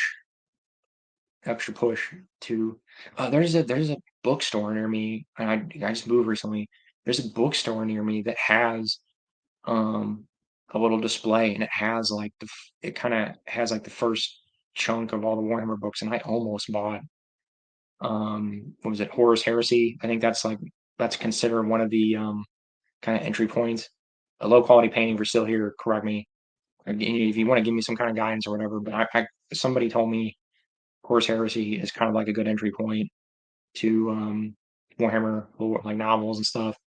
And I almost bought it, but I've just got so many freaking books to read. I'm like reading like, you know, I got a stack of books, mile high right now. And so maybe when I've kind of worked my way down that a little bit, um, I'll buy it and give it a shot because I'm interested in it and it intrigues me. But anyway, um, yeah, Prodiger. Yes, I agree with you. I like that kind of stuff, and I miss behind the scenes. I do too. I agree with you, Prodiger. It's kind of a dead thing now, sadly. Behind the scenes stuff is like it's like dead. They don't really hardly do it anymore. They still do it, but it's like it's not the same. It's just they don't even they kind of I don't know. I'm trying not to use language on here, but they just kind of half-ass it. You know, I agree with you. I don't. I miss it. So yeah, Doom. Yes, Doom is great. I don't know. I'm not sure what you're applying there, but yeah, Doom. Doom is fantastic. Low quality painting. I also haven't read any books and was only through half of the second part of the audio. So at least you read more than me. Sorry. I just put it on. I just put it on here because I thought I just know they're doing the Henry Cavill doing the TV show. Um, I'm not a huge, like I said, I'm not huge into Warhammer. I have played the video games. I played a couple of the video games. That's about it. So you technically probably know more about Warhammer than I do, just from reading or listening to that audiobook. Um, so yeah, Horse Heresy. Gonna try to read it at some point. Anybody that knows Warhammer stuff, give me pointers because I want to learn. You can do what I do for Star Wars. When people ask me what Star Wars books to read, I do the same. I try to point people in the right direction with Star Wars stuff. It's pretty easy. People go, "What do EU? I want to get into the EU." Thrawn trilogy. Just read Thrawn trilogy. That's the best entry point, I would say. Don't do what I did and don't jump into the NJO right away. Even though it's fantastic, I do not recommend jumping into it right away because you are gonna be really confused.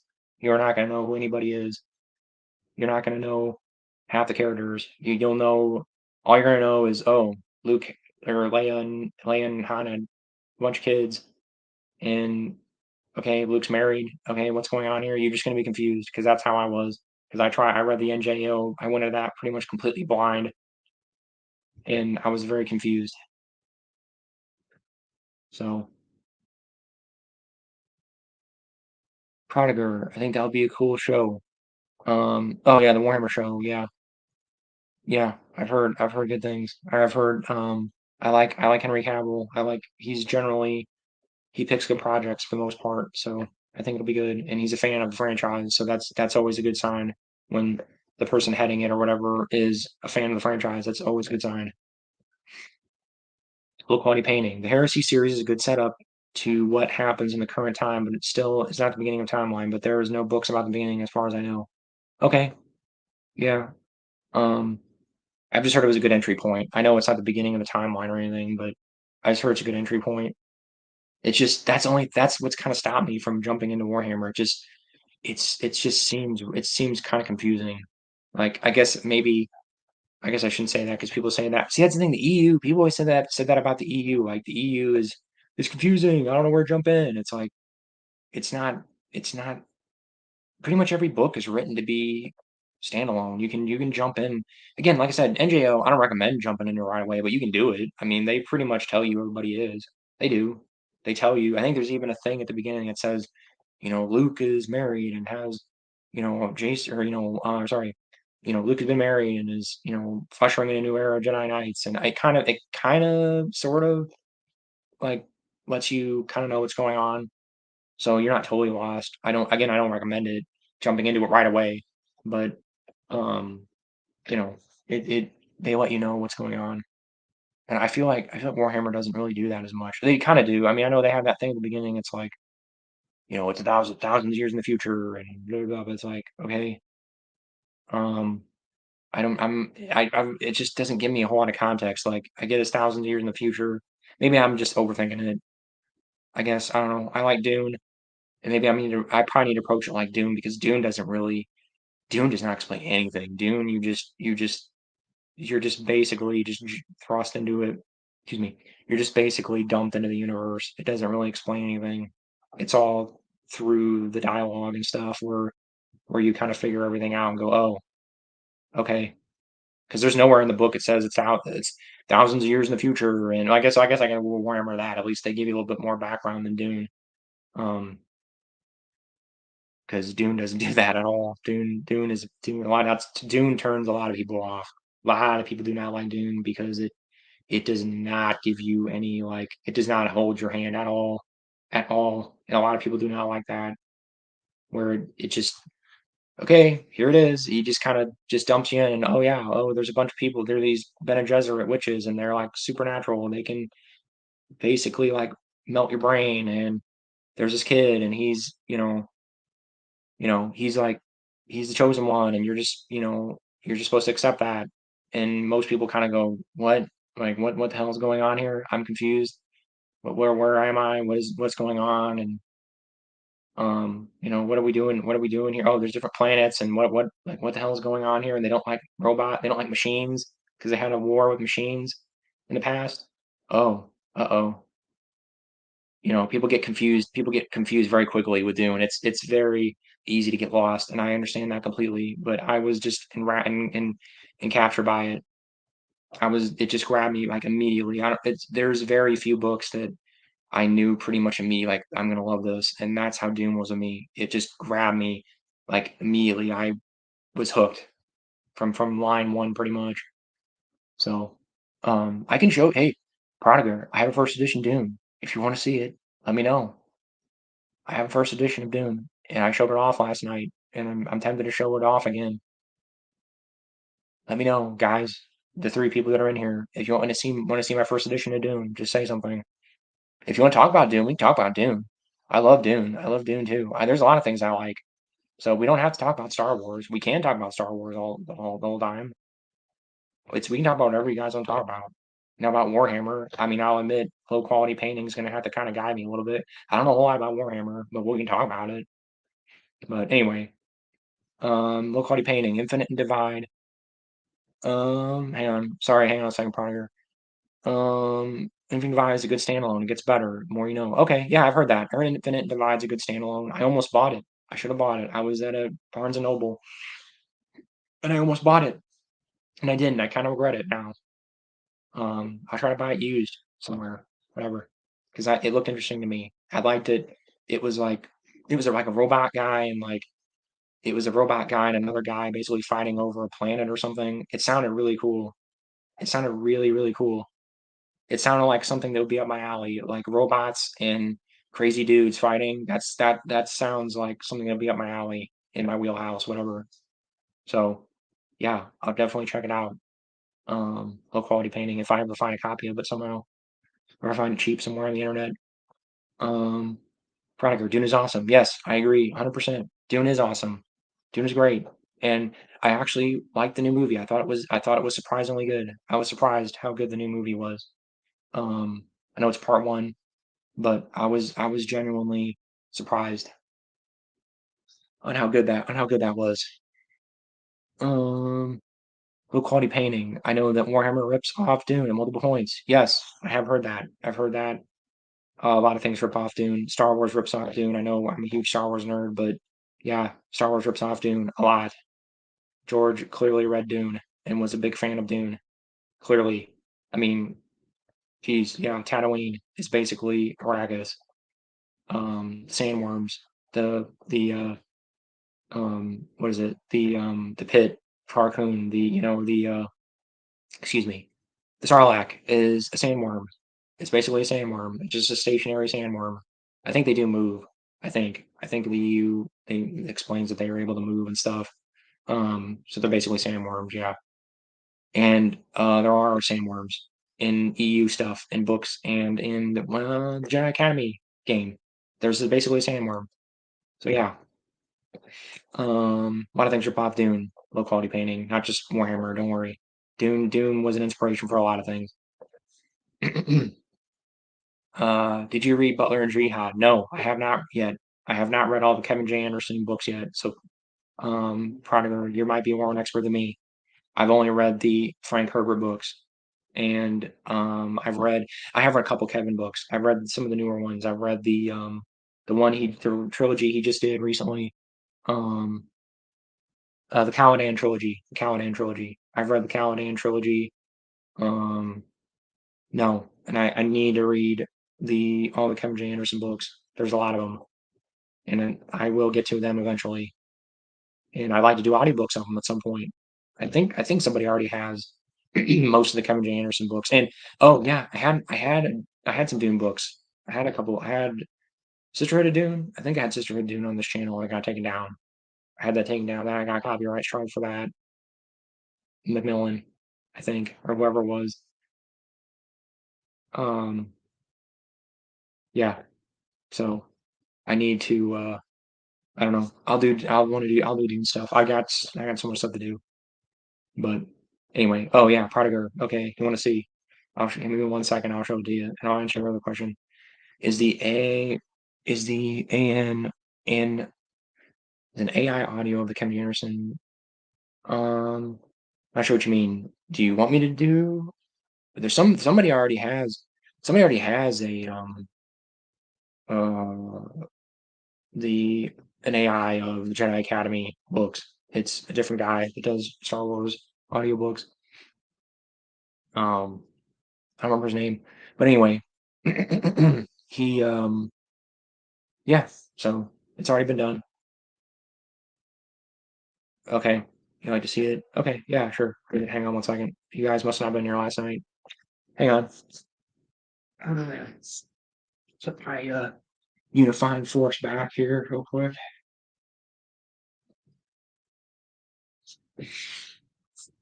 Uh,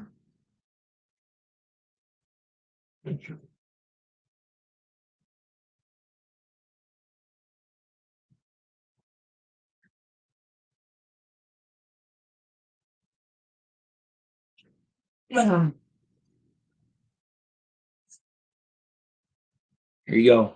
Dune first edition. Trying to boom. It's in a protector thing because oh man. Yep. It's even got the my favorite thing. It's got the map of Arrakis on the back there. Hang on. Part of it's the what do you call it? The lights making it reflect everywhere, but hang on. Sorry, trying to get the angle there. Anyway, yep. Map of Arrakis. Map of Arrakis. Oh, yep. 1965. There you go. Boom. Boom. So favorite sci-fi book right there. That's probably my that's my favorite sci-fi book right there. Boom. Great shape too. Boom. Anyway, oh yeah, I don't know if you were here earlier, Prodigar paperback, not the first paperback, but this was the one I read. This when I first read this. I don't know if you heard when I said this. Um, first paperback or not paperback I read. So um, got this at the thrift store, 25 cents. I don't know if you were here, but 25 cents. Best 25 cents I ever spent. Um, okay, I gotta go back a little bit here. Herbert books are the best. Yes, I agree. I like Kevin's books. I didn't mind Kevin's books. The Caladan trilogy, it was decent. It was good, but Herbert's books are better. Sorry. I love Kevin J. Anderson, but the Herbert books are better, and I'm sure you would agree with me. He's a Herbert. He's a Dune nerd. He's a Dune nerd too. That's why he got the job. So, um, I'd see I didn't read it. Oh, you need to read it, dude. Oh my goodness. Low quality painting. You've not read Dune. Oh my goodness. You need to read it.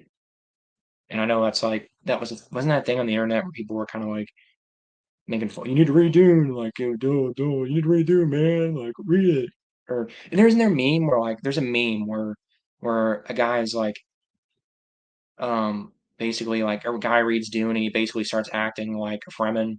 Like he starts walking around like he starts walking without rhythm. Like I gotta find that meme. Oh man, I need to find that because I fell out of my chair, man. I about fell out of my chair when I saw that meme because it's just it's hilarious to me. I love that kind of stuff. I love that Doom is like or sorry, excuse me, Dune is becoming popular. I'm actually kind of enjoying that. I usually get annoyed when things get popular, but Dune, I like that Dune like kind of people kind of know what Dune is now. I'm liking that a lot. Because it's I actually have people to talk about Dune with now. I never had anybody to talk about Dune with. I had like my one nerd friend who knew Dune, who read just read the first book and that was it. But now I actually have people to talk about Dune with, and I like it. It's cool. I like the people like Dune. No, I just lost people because I'm talking about Dune, I guess. Anyway, um, Let's see. Herbert's books are the best. Yours are the best right now. Oh, thank you. I don't know if you know if you mean I'm the best or my audiobooks are the best, but it's fine. I appreciate it either way. If you're talking about me or my audiobooks, either way. Um, that is an awesome cover. Thank you. Yeah, it's an awesome cover. Dune's great. I need all the Dune, pretty much all the Dune covers are great. There's some weird like European ones that I don't that are really funky, and I kind of like them in a weird way because they're really weird and like a like something that like you'd have in like a fever dream or something. I kind of like them in that way, but they're weird. Like we're oh yeah, Jabba the Hutt. Jabba the Hutt is from basically he's from Dune. He's basically um Leto the second. He's a knockoff. He's pretty much a knockoff. Anyway, I'm gonna keep going down that rabbit hole. Um, let's see. How old is it? 1965, I believe. So it would be. Oh my goodness. Oh, we're almost coming up to the 60-year anniversary of Dune here. Uh-oh. Yeah, 2 years. We'll be at the 60-year anniversary of Dune. So I think it's 65. Yeah,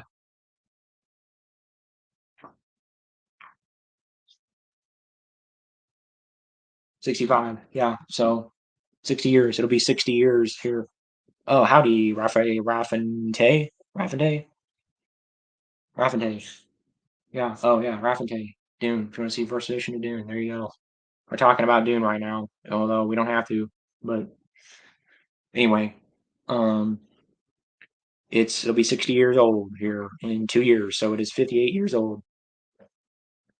Low quality painting. That's how old it is. It's old. Okay. Prodiger, 25 cents is the way. Yes, I was extremely happy when I found that for 25 cents. The hardback, no, the hardback not from my dad, but the paperback, yes. Any Doom for 25 cents is great. Any kind of Doom, anything, and it doesn't matter. Kevin J. Anderson book, whatever, 25 cents. Anything Doom related for 25 cents is a steal. Steal. So Prodiger, it is good for humanity to know about Dune. Yes, I agree. Dune is great, and I think it has a lot of really good themes, and I like that it's you know what? It's pretty much seems like it's more popular than the Disney Star Wars movies. I think that resonated more. I think Dune resonated more. The Dune movie resonated more with Gen Z than than the Disney Star Wars movies, and that kind of that gives me hope. That does. I think yeah. Not to get again. I don't want to bash Disney too bad here. I try not to do that too much because I know there's Disney fans on here, but that gives me hope. So I agree with you, Prodiger, 100%. Howdy, yep, Raffin, I already said that, I think.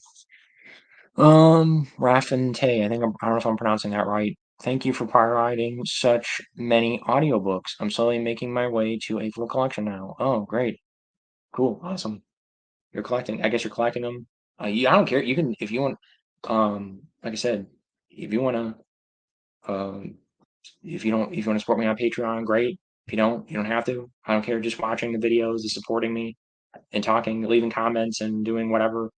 I don't want to do the whole spiel here, but doing anything helps me. Commenting, watching it, anything, being in the stream, doing anything.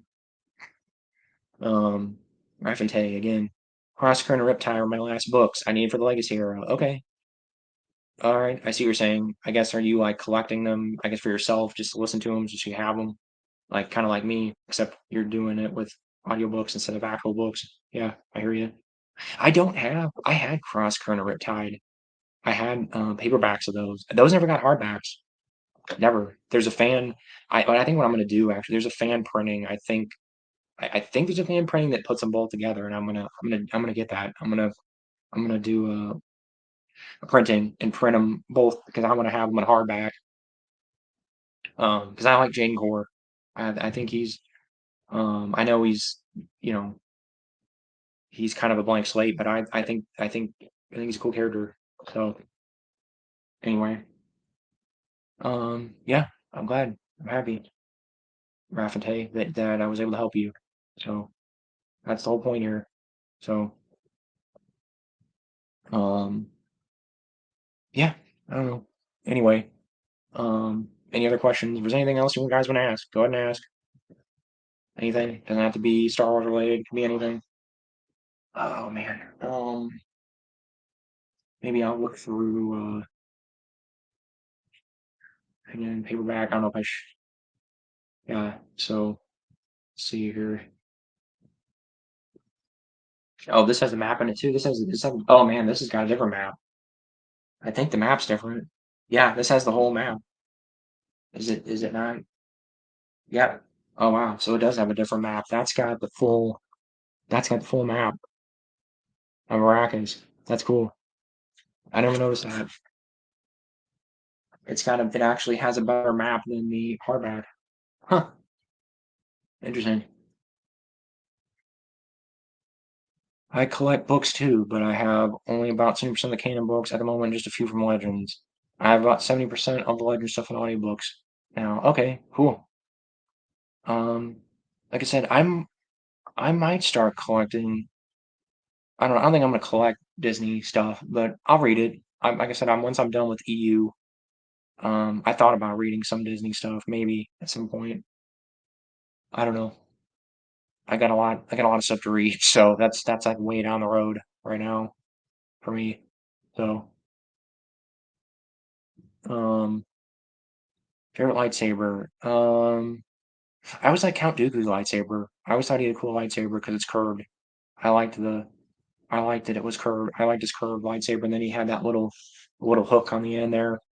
I always thought Count Dooku had a cool lightsaber and a kind of underrated lightsaber. Um, oh, you know what? But okay, yeah, Dooku's probably my favorite overall. Um, and here's one. Here's an obscure one for you guys. Dasan. I don't know if any of you guys know who Dasan is. From Jedi Knight 2. I was like Dasan's lightsaber because it has like a pommel. It has like a morning star on the bottom of it. It has a spike. It's like a spike ball. It's like a morning star, like a pommel. It's a spike ball, and you could like yeah, I think he even does it in the game. He like hits you on the top of the head with it, and like you could freaking brain somebody with that. I always thought that was cool. I always thought that was um that's like I don't even know if there is if because I know some characters have Wikipedia pages for their lightsabers and some don't. I don't know who decided that why some characters have them and some don't. I don't think Dasan has a Wikipedia page for his lightsaber. He has a Wikipedia page for himself, but um yeah. So I would say Dooku, then Dasan, and then probably Luke. I like Luke's lightsaber because he's one of the few people that actually keeps his one lightsaber that he builds himself, and he has it throughout till the end of the EU. So um, Dooku's mine too. Yeah, good choice. Yeah, my friends and I. Yeah, no, my friends like Dooku. I think I had one friend that liked Dooku's lightsaber too. He was like me because he's like it's cool, it's curved, and you can flip. It's more ergonomical. You can flip it around real. It's because I think actually George actually made it for specifically for Christopher Lee because he was a fencing he was a fencer. He was a sword master, I think. So he wanted it to be ergonomical for him, and he could do cool moves and stuff. So I think there's a reason for that. I'm pretty sure there's an in-world reason, real world reason for that. Reading anything at the moment. I'm halfway through Last Command. I have Star Wars wise. I just I'm trying to think the last thing I read Star Wars wise. What did I read? Um, I read the oh yeah, Dark Forces, Dark Forces books. I never read them. I never read the Dark Forces novellas. Dark Forces novels, novellas. This is the last Star Wars thing I read. And I know it's a fan printing, but the text is it's novellas. It's the Dark Horse novellas. This just has the text in it. I showed this last night. It's just the text of novellas. So, but yeah, that was the last Star Wars thing I read. Um, right now, um, oh, shoot. Right now, I am reading through. I almost kind of am a little scared to say because I don't know if how I'm gonna. I don't know if I'm gonna. It's gonna make me seem like a weirdo here. I never read the Aragon books. I'm reading through the Aragon books right now. I'm reading Eldest. I'm on Eldest right now. I never. I completely missed that as a kid, and I remember my friends being really into it, and like I had like one friend that was like super into Aragon, and I just for some reason, I don't know why, that completely went by me, and I was, like, the perfect age and everything. I don't know why I didn't read those. I completely, um it just missed me. I think I saw the movie. Maybe I think I saw the movie, and the movie kinda soured me on it because I know the movie is crap. Like, the movie is really bad. I like Jeremy Irons. I like some actors in it, but the I remember I think I saw the movie, and I'm like, "Oh, man," 'cause the movie was horrible. Um, but yeah, the books are fun. They're fun. They're YA, yeah. And people complain about I don't get the complaints about Aragon because people are like, it's just stupid. It's like, it's derivative and yeah, it's a YA book. It's a kid book. It's for kids. It's, it's meant to be it's meant to be a light read. It's not supposed to be it wasn't meant to be Lord of the Rings. It's meant to be like Lord of the Rings for kids. And it's enjoyable. It's enjoyable to read. It's just light. It's just fun light reading. I wanted something light because I've been reading a lot of heavy stuff. I've been reading like I've been reading Feist, and he's like really really dry. I like him. So he did Magician and a bunch of like high fantasy stuff, but it's very dry. And I wanted something else. I wanted something light and fun and lighthearted. And Aragon fit the bill, and it's fun. And even Eldest. I know Eldest is a little more dense, but it's a fun read. It's light. Maybe I'll go get it. I'll show it off to you. But I have them on I have them on hardback. I got them in a thrift store in hardback for real cheap. So I've got the whole set. And I think I bought one of them in paperback. So, oh yeah, Rafini, gotta go. But love you, my guy. Peace out. Peace out to you, Raffinti. I'm probably butchering your name. I'm sorry. But may the force be with you, Rafini. I'll see you later. But I guess we can get back on track with Star Wars. Oh, Aragon is kind of Star Wars related though because people that's another complaint. It's just like Star Wars. It's like a knockoff of Star Wars. Yeah, okay, sort of. But how is that a bad? I don't get how that's a bad thing. How's that a bad thing? Star Wars is great. It's kind of like Star Wars is a Dune knockoff. Dune is great, so it doesn't. I don't have a problem with it as long as it's good, it's enjoyable, and it's fun. What does it? Does it matter? Who cares? But anyway, I guess we'll get back on track here. Wasn't Dooku's lightsaber requested by Lee to be curved? Yes. Yes. Yeah, that's what I said. I think I remember reading like an interview or something with Christopher Lee and George Lucas and yeah, he said he wanted it curved. It was requested because he was a sword fighter and it's like he wanted it to be like a rapier or something. He wanted it to be ergonomical for him. So yeah. Yep. Um yeah, that's what I was kind of talking about earlier. Low quality painting. Yep. So Prodiger, the writer of Aragon, was a kid. Yes, he was 19, I think, when it was published. I think I see. That's another thing. I don't know. I've heard conflicting things on that. I've heard people say his parents helped him. I don't know. I don't know what to believe on that. I've heard people say like, he didn't write it. His parents wrote it. Ghost wrote it, and he wrote it. I'm pretty sure he wrote it. It's he had an editor. I'm sure he had an editor. I'm sure he probably wrote it. He wrote the base. He wrote the outline of it or whatever. Wrote the base. Wrote most of it, and then he had an editor go and clean it up and like clean it up, you know, and make it, nice. So it's not like he, did every single thing. There's a lot that goes into writing a book. People don't understand that. You don't just put words on a page and that's it. You have to you write an outline and then you write the book, chapters and stuff, and then you have to have an editor go in and clean it up, and then you have different people. You have different people that that add things, delete things, change things. It's not that simple. So yeah, I don't know. I hope I didn't lose any points with your Prodiger. I mean, I don't Aragon. It's one of those things. Aragon is like really. It's like people really dump on it.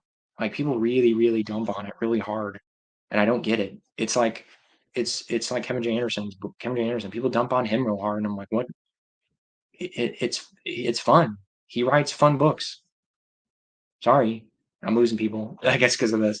We can stop talking about Aragon. It's fine. Um, but you know, I don't know. It's enjoyable. Is it high art? No, not at all. It's nowhere near as good as Dune or like anything even remotely, even Lord of the Rings or The Hobbit or anything. It's not like it's not nearly that good. I'm not gonna say it is, but it's just fun, light, fantasy reading, YA. Sometimes people crap on YA. Like why as an adult, it's like sometimes you just want something light. You don't want to have to read.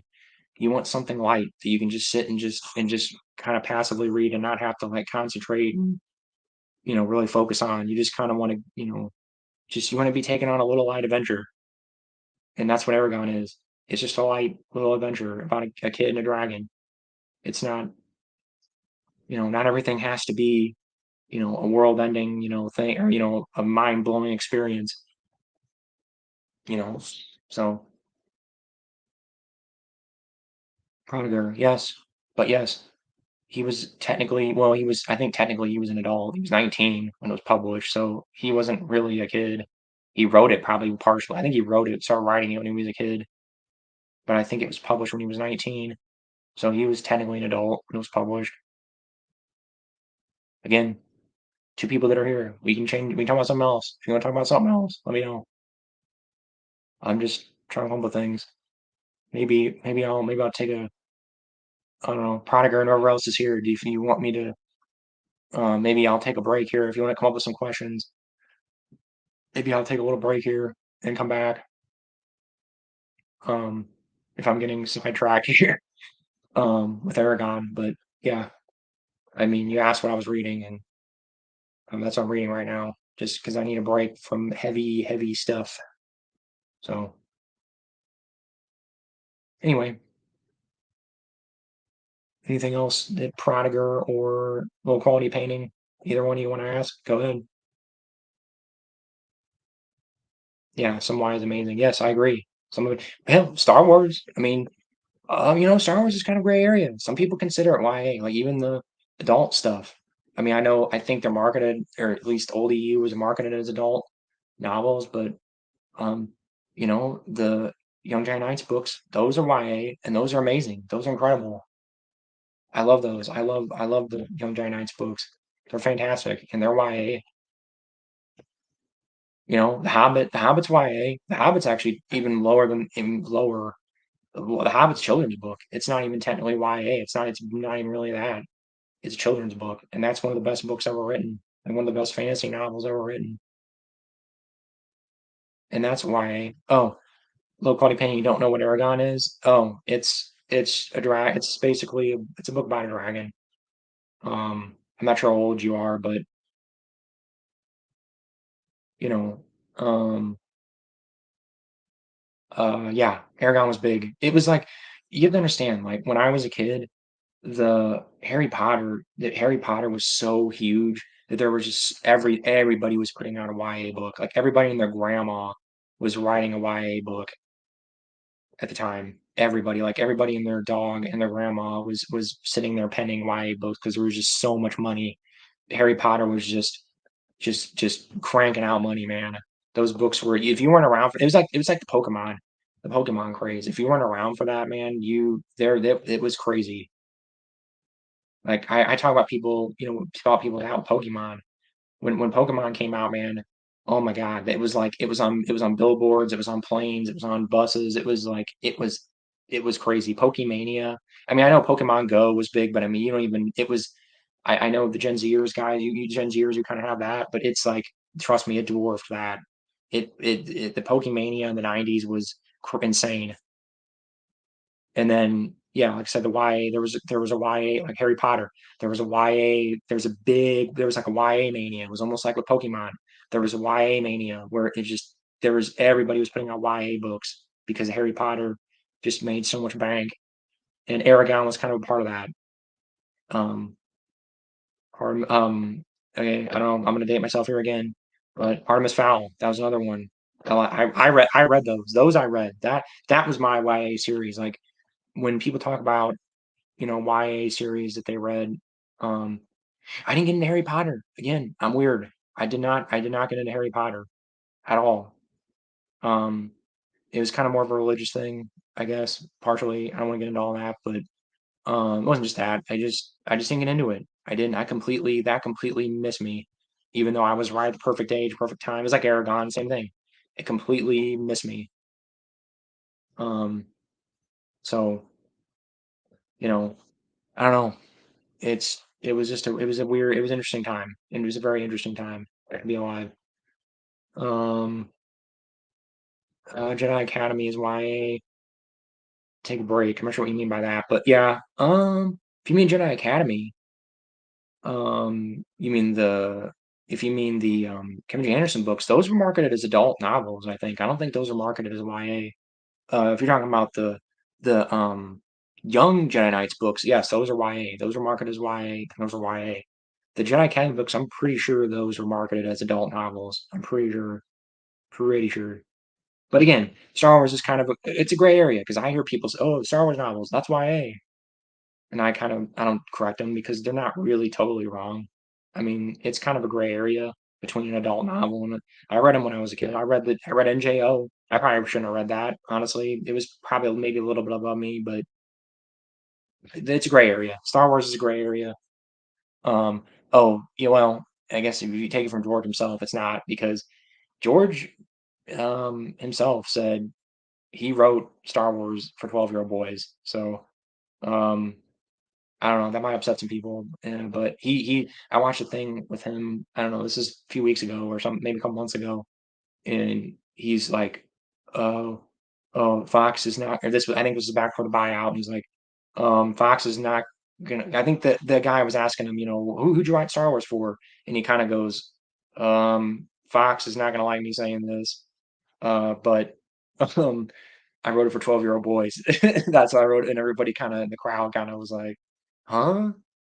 And he's like, "Yeah, I wrote it for 12-year-old boys. Sorry, everybody. That was the original audience because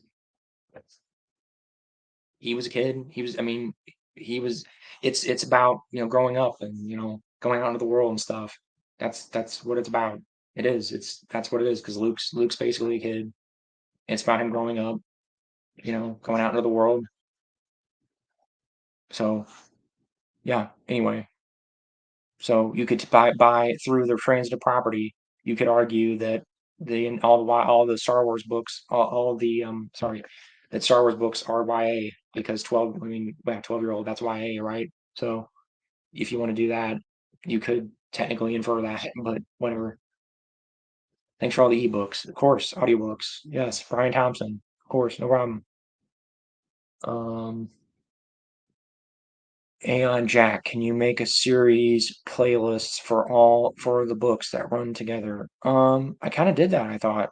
Like I have NJOs in something. They should all be in their separate things. Like I thought I did that. Like NJO is in its own playlist. Republic Commando's in its own playlist. All the stuff should be in its own playlist. It should be. I mean, correct me if I'm wrong, Aeon Jack, but as far as I know, they're all in their own playlist, as far as I understand. Um, so unless there's something I'm missing, but I can look right now real quick. But let me see here. Um, yeah, I mean, X-Wing's in its own playlist. They're all in their own playlists. Okay, all right. I don't know. So, not really sure what you mean there, Aeon Jack, because I'm pretty sure. I mean, I have it all pretty much separated. I have it all in playlists. Can you be more specific? Maybe. I mean, do you want the Star Wars stuff all separated from everything else, um, or do you mean like even in the part one and part two? I thought it all puts it in. It should all put it in order, like in release order. It should. I mean, I don't know, Aeon. If you want to be more specific, maybe and give me kind of tell me what you're saying there. Um, Low quality painting. When a company files for copyright, is it for the VA or the text itself? It's the VA. The text, yeah, they can't. The text. I own recording rights. When I record something with my I own it. I own that. It's like a song. When you record a song, um, the person that records the song has the rights to it. That's why when people have people write songs for them, they just pay them up front because you don't own the rights to the song. Like I don't know, I'm trying to think of somebody. I don't know, Madonna or something or whatever. With Madonna, when Madonna writes a song, she's she's not writing a song. She pays somebody to write the song, and then she records it, and she owns it. She owns the recording. When you record something, you have the recording rights to it. You own it. So yeah, when they say when we're saying the stuff I got copyrighted for was stuff that they were productions that somebody else did. So I never should have put those up because they were other people's productions. So um, and I think I've still got other people. Like I said, I'm going to replace everything eventually with it's all going to be AI eventually because yeah, I don't want like down the road. I don't want somebody trying to try taking stuff down and flipping out. So yeah, but my AI stuff because I own that I own the AI that I use to make my books. So yeah, I pay for the software. I pay for it. So I own it. So I don't know if that help if that yeah low quality painting. That's pretty much the answer. I know it's kind of a roundabout way of saying it, but let's see. And Jack, if I'm wrong, sorry. I'm not necessarily saying you're wrong, but I'm pretty sure I have them all.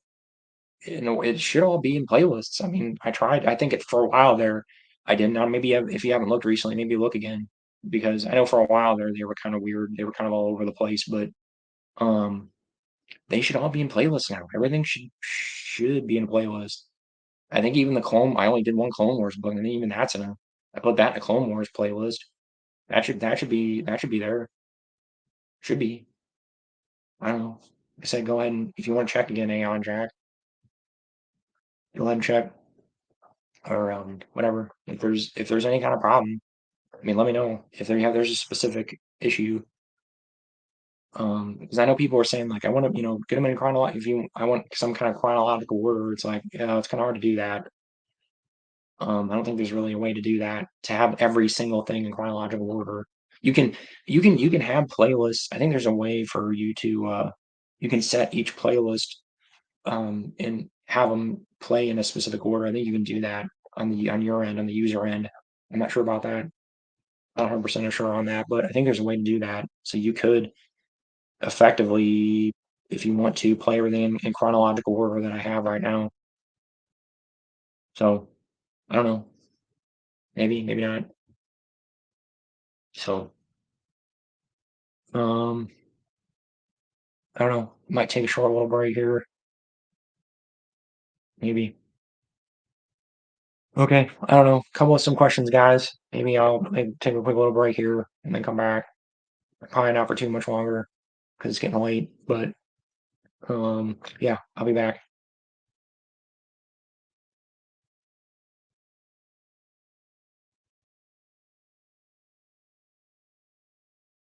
Yeah. All right. I'm just gonna mute it. I'll keep the thing. I'll keep it going, but I'm gonna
All right, I think I'm back.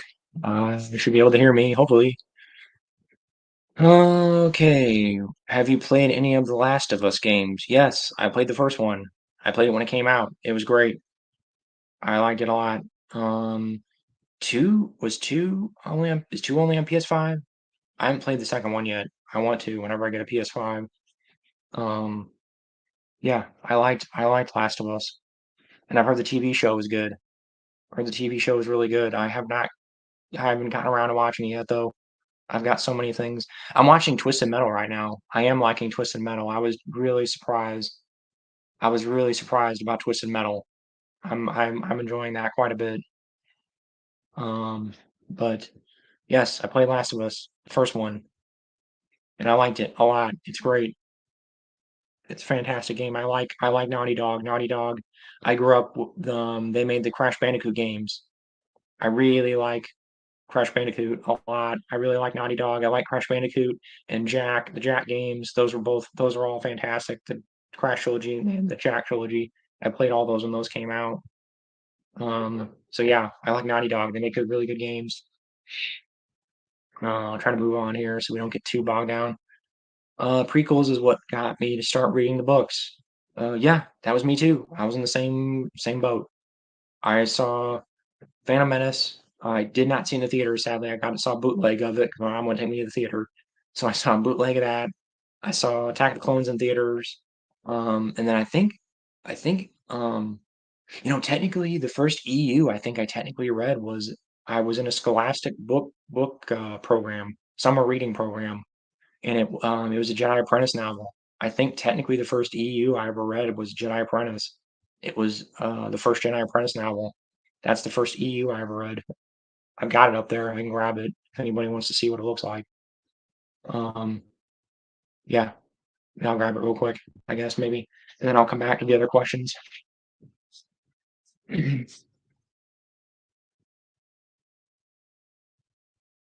Full cover. Uh, yeah, Rising Force. Yep, that's it. I don't even know.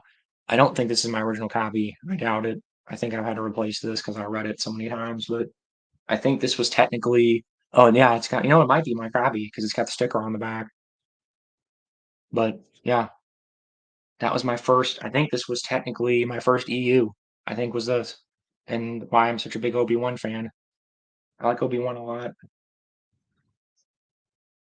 So yeah, I agree with you, James Sumners. I was pretty much in the same boat with you. Okay, Robert Martin, got to go to work. Think I'm gonna start on a Splinter Cell tonight. Okay, yeah. If you want to listen to my audiobook, I'm gonna remaster those. I know people compl I still get complaints like every few days or this is terrible. This AI is terrible. Yeah, because it was the first AI program I was using and it was really like robotic sounding. I'm gonna go through and fix them. Everybody, don't worry. I'm gonna go through and remaster them. All my early stuff, didn't have a really good program. I didn't have a good AI program, so the AI just didn't sound good. It sounds very robotic. So I'm gonna fix it though at some point. But yeah, if you want to listen to the ones I have on there, Robert, go right ahead. Just don't be too deterred, like I said, if you don't like the robotic voice, because that'll get fixed. James Summers, I really hate yogurt. Yeah, yeah, Spaceballs. Yep, Spaceballs. Classic movie, man. Oh man, I watched that probably almost as much as the original trilogy. I watched Spaceballs over and over again, man. And my friends and I all quoted it. My friends and I love Spaceballs.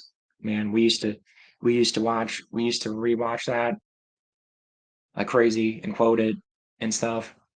Man, yeah, good times, good times. I like Mel Brooks is just great, man. He's hilarious. He's a national treasure to me. I'm gonna be really sad when passes away because he's getting really old. He's like in his 90s now. He's like 95 now or something. Or maybe older than that. He's really old. So that's gonna be a sad day. Put the dour. Try and move on here. I don't want to be dour, but yeah, Mel Brooks is fantastic. Let's see. Low quality painting. I think the second one came out on PC. Oh, okay. I didn't know that. I thought only the first one got a PC port, but if the second one got a PC port, I'll play it. I have a good PC. I should be able to play it. I have a pretty recent PC. It's starting to get a little old, but I'll play it definitely.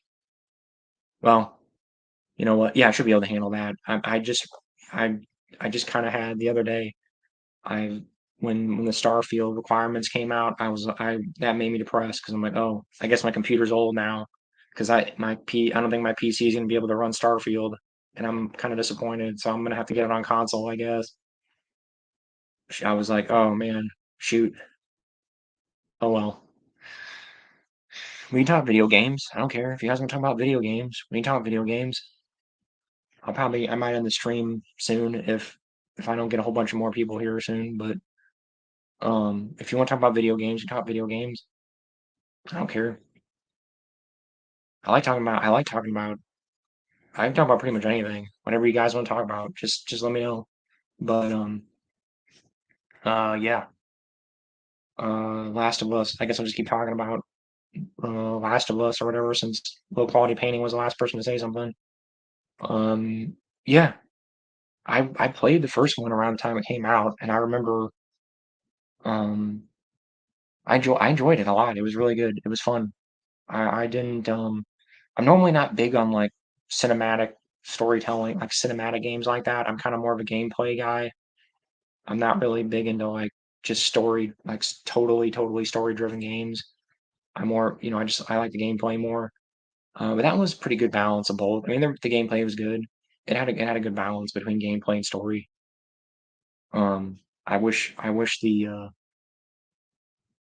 had been a little longer. I felt like it was kind of short. Like I blew through it real fast. So I don't know. I'm not sure what the deal was there, but um, anyway, what difficulty did you play? Probably normal, I would assume. Maybe probably normal or hard.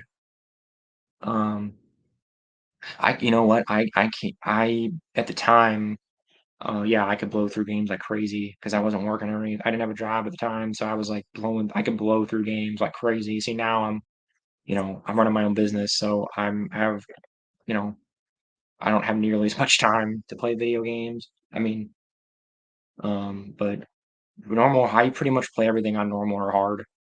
Depends on the game. That one I probably played on hard because it's a shooter. I can play shooters on hard difficulties like Doom, even Doom Eternal. I remember everybody was like complaining about Doom Eternal. Like everybody was crying like it's too hard, it's too hard. I'm like I was playing that on like I'm Nightmare and I'm like, oh, I'm fine. I don't think I was playing the hardest difficulty. Whatever. Oh shoot, what is it? It's in it. It's pretty sure Nightmares. Nightmares is the second hardest difficulty, right? On Doom, the new Doom games.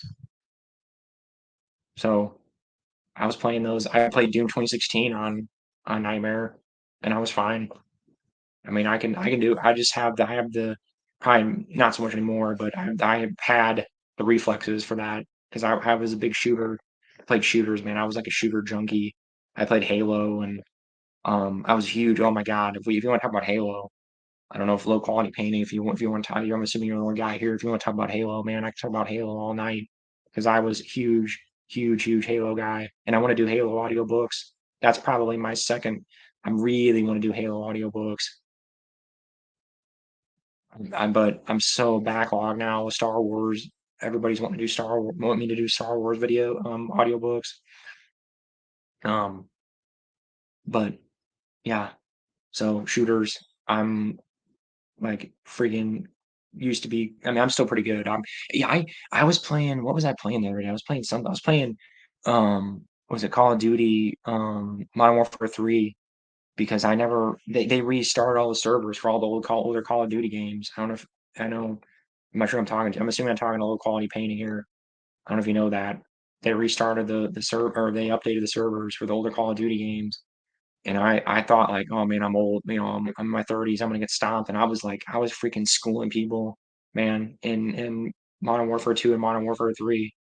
I was just like freaking schooling kids, man. I was shocked how surprisingly good I was still was at that. So um anyway, I don't know. Maybe I'll just end it here soon because once I get a big influx of people here in a second. Oh man. Oh,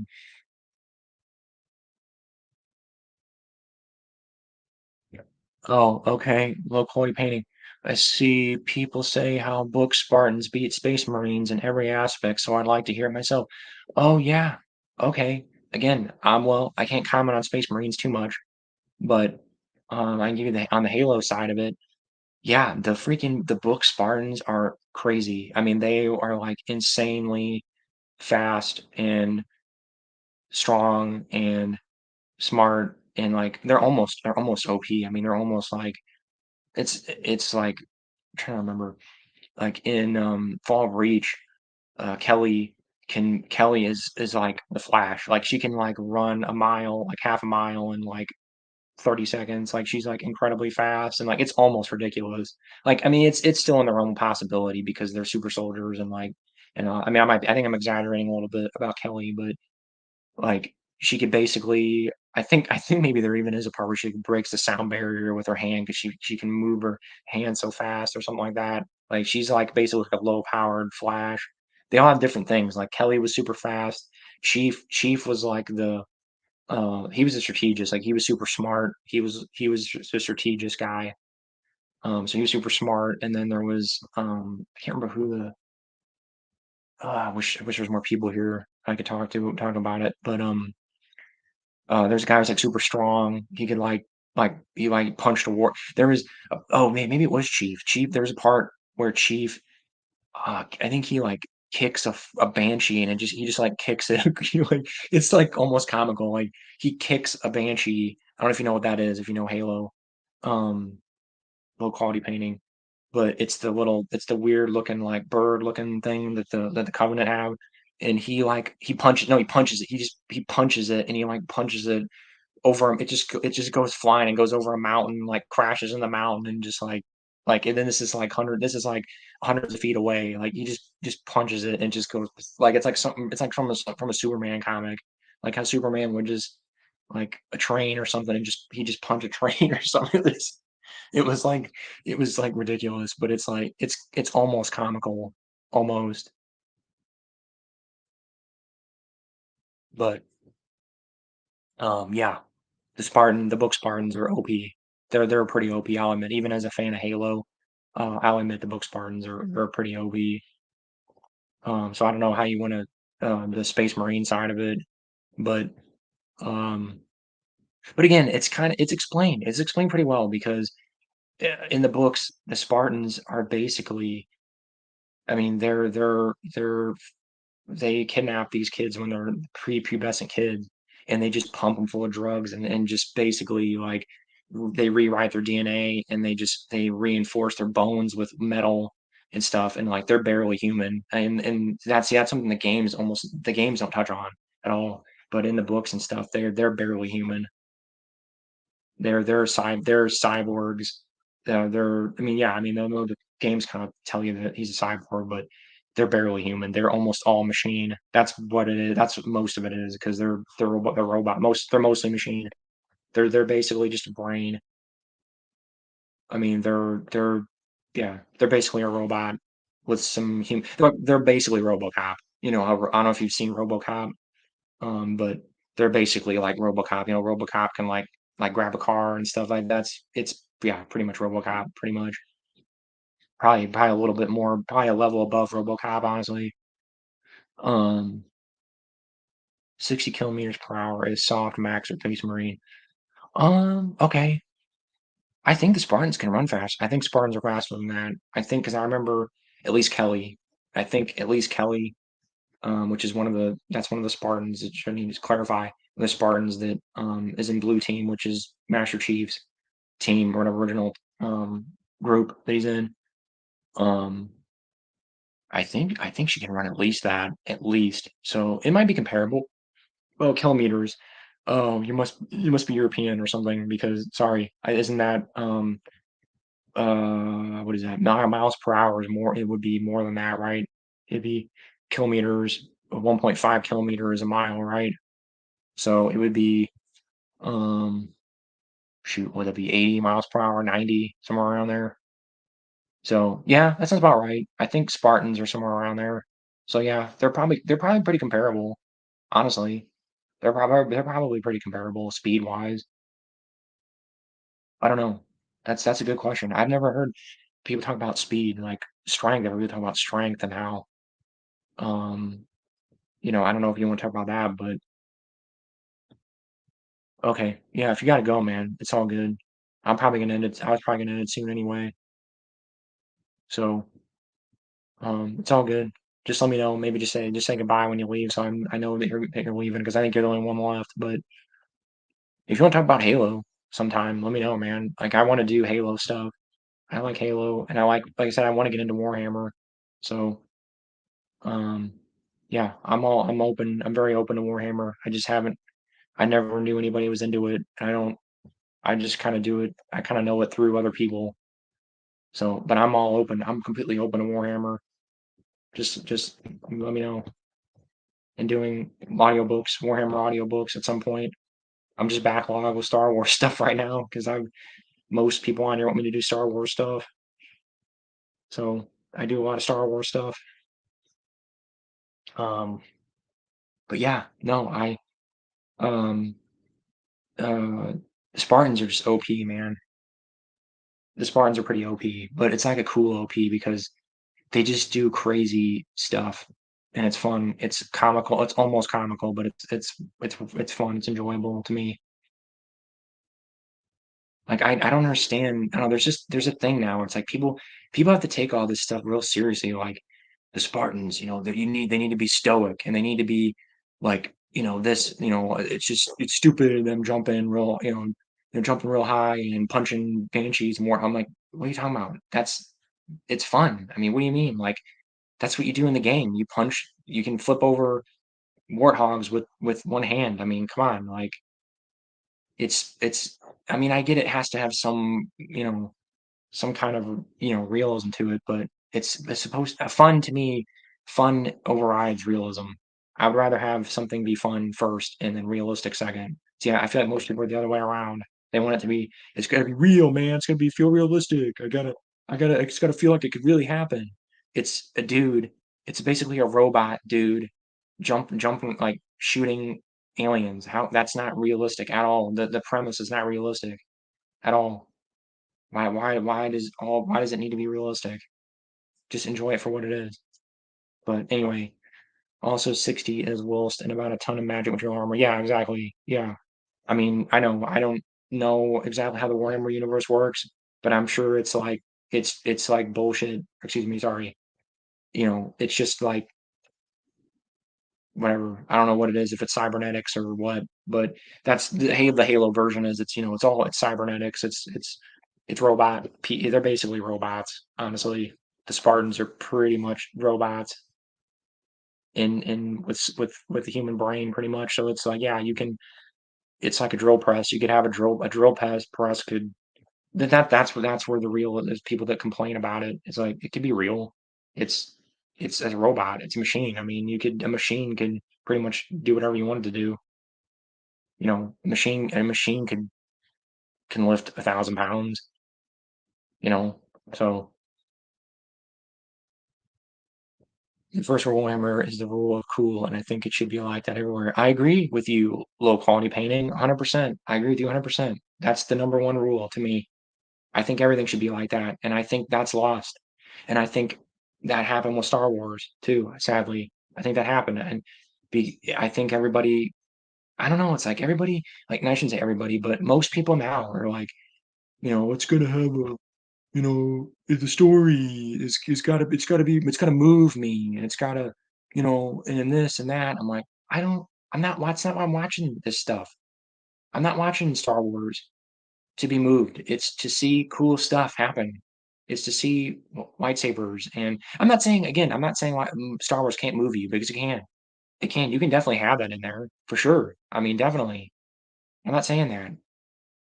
It can move you. It definitely. I appreciate it when they do stuff like that, but that shouldn't be the number one thing. The number one thing should be to have cool stuff happen. That should be the number one thing. You know, I don't care.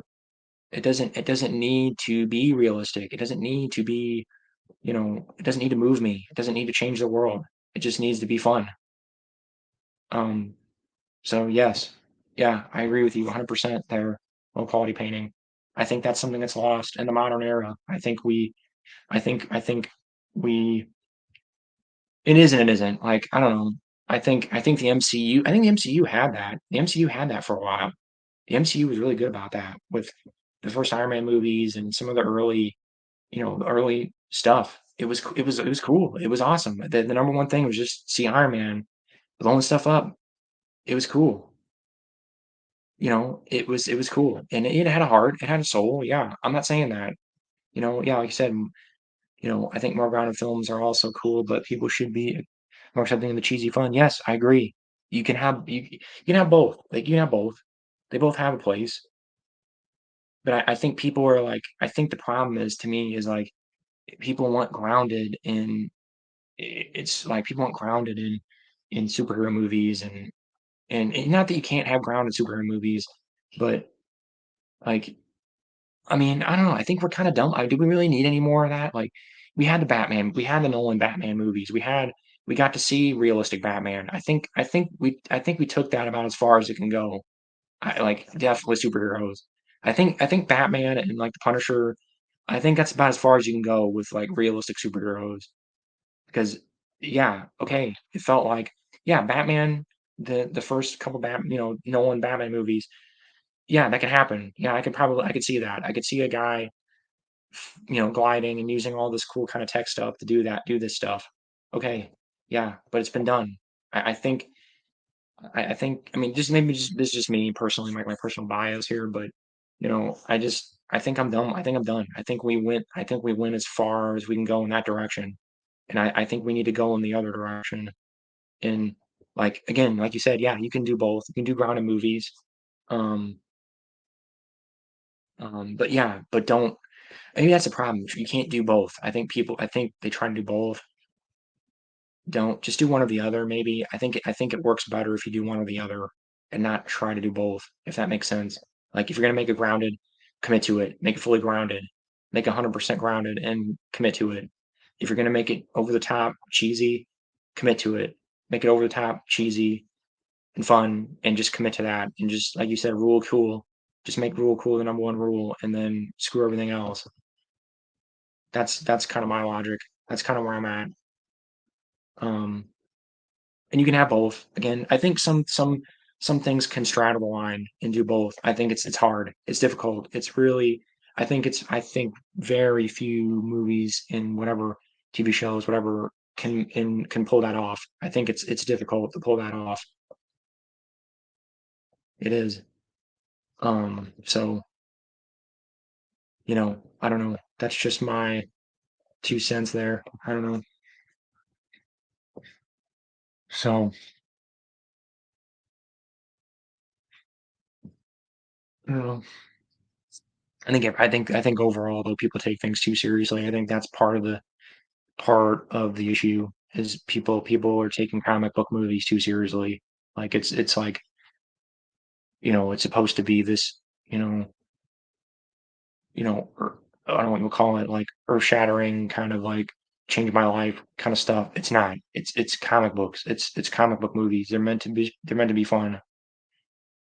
Stan Lee wasn't trying to change the world. He just wanted to create fun stories and make people laugh and make people have fun, make people, maybe not saying maybe not people think twice about things and, maybe reevaluate some things, but for the most part, he just wanted to make people, have fun. He wanted to, impart fun onto the world and laughter and enjoyment.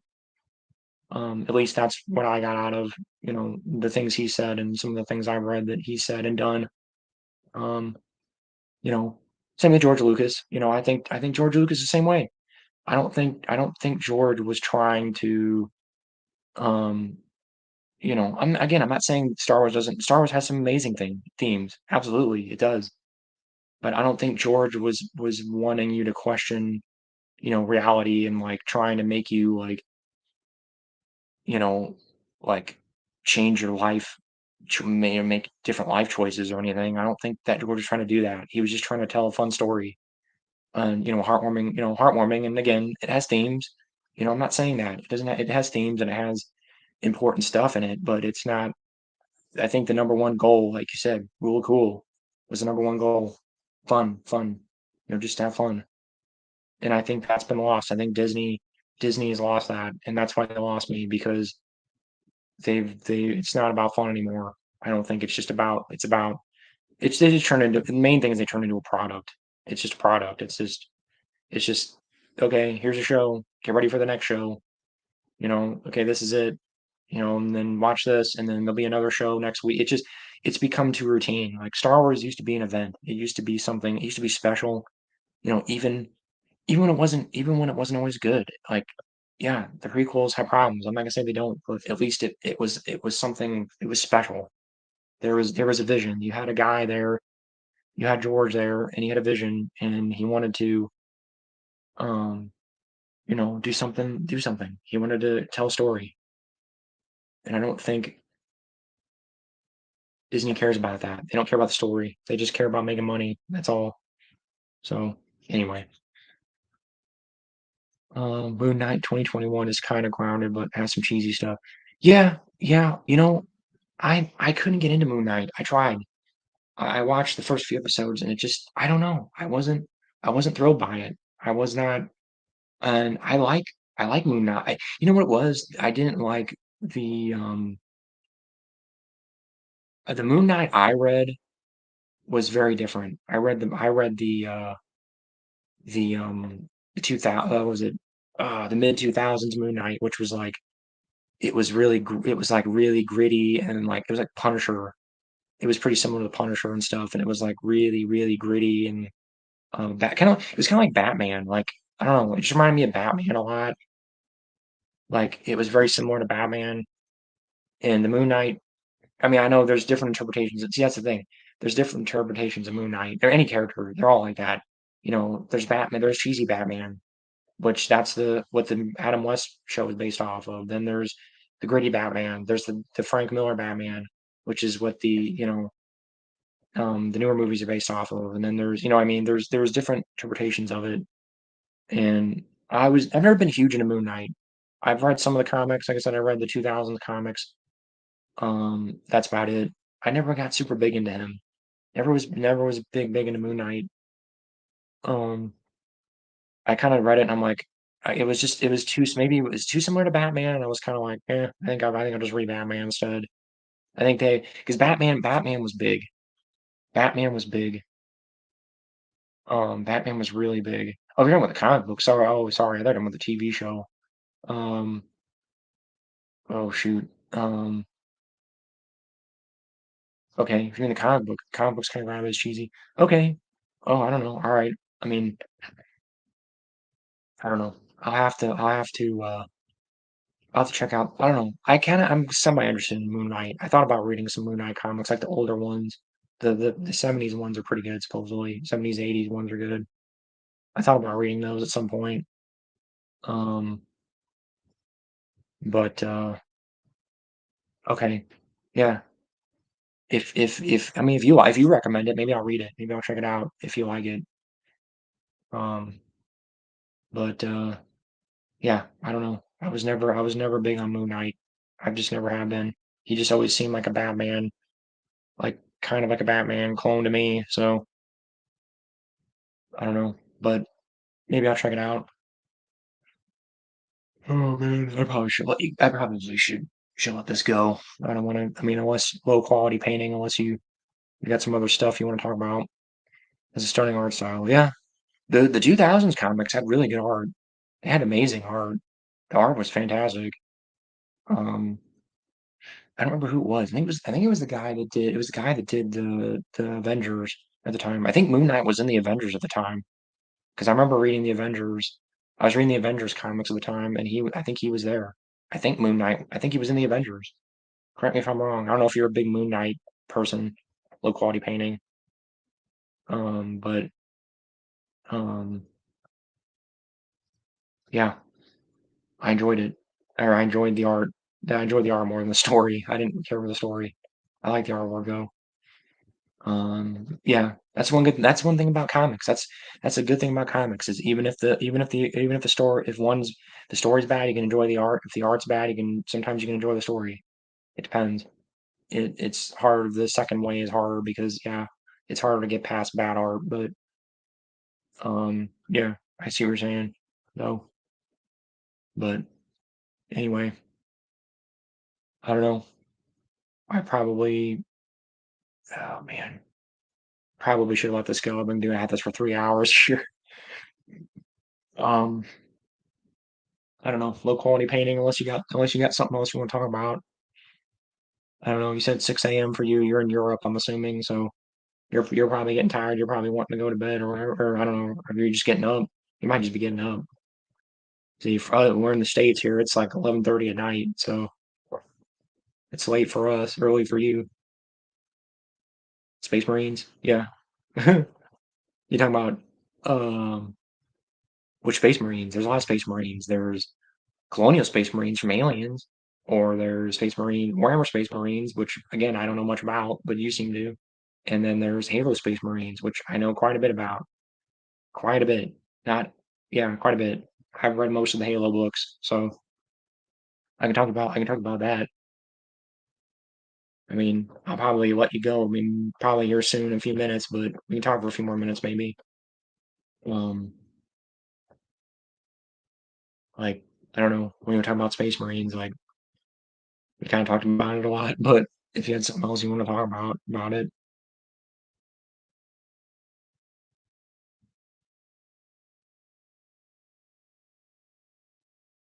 I don't know. You tell me. I don't know. Probably let you go here. Unless you got, like I said, I don't know.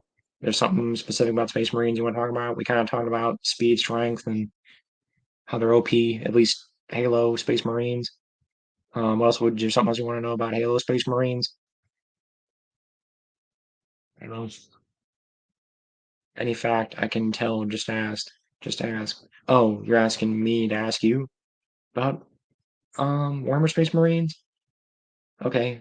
Why don't they wear helmets? Why do they never wear helmets? That's one thing that's always kind of intrigued me, slash maybe slightly annoyed me about Warhammer Space Marines. They never have their helmets on. Is there a reason for that?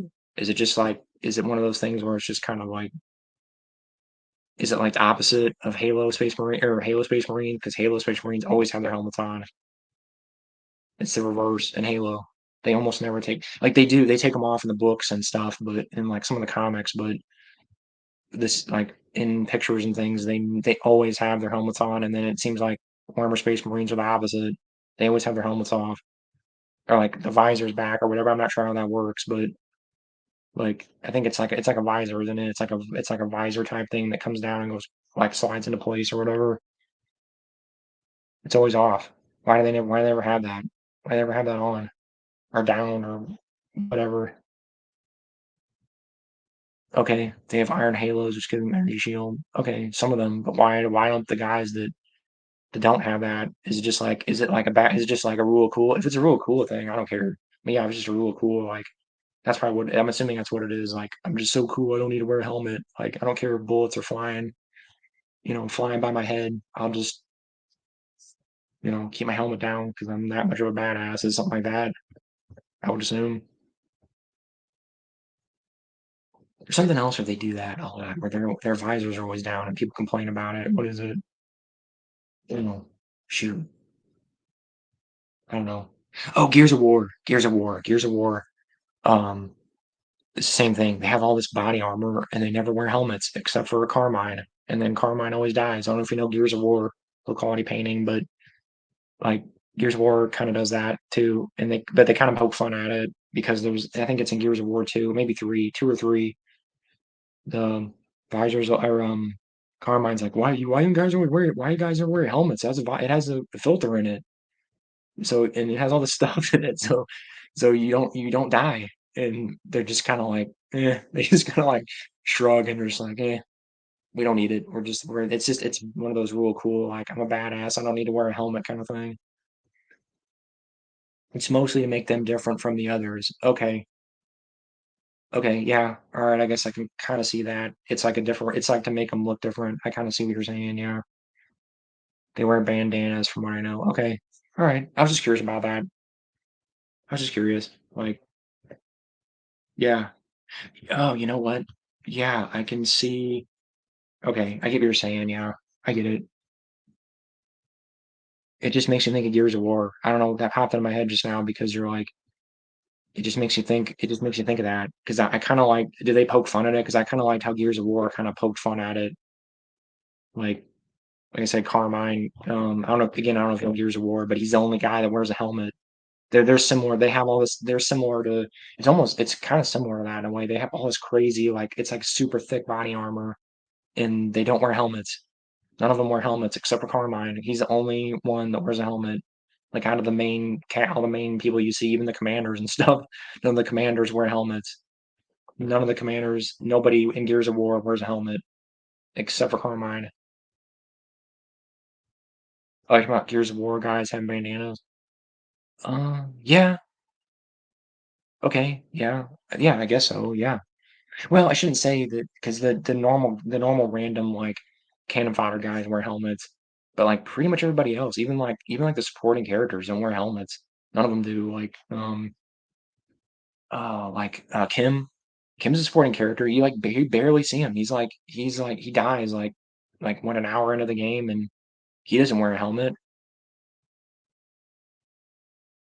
Hang on, who's saying here? I don't know. Hang on. I like it talking about Gears of War, but yeah, bandanas. Yeah, they do wear bandanas. Um, but that's a bandana. That's not gonna protect you from a bullet. I mean, what's a bandana gonna do? Sweat? It's just gonna keep sweat out of your eyes. That's it. That's all it's gonna do. It's not gonna protect you from anything.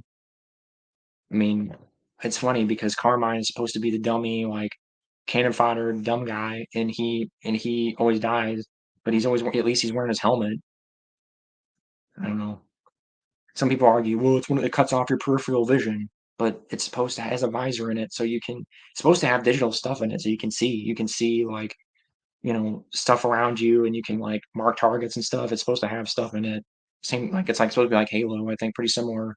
We can mark targets and things because Master Chief can do that. The Spartans can do that. They can mark targets and things. But the Spartans wear their helmets. Spartans always wear their helmets.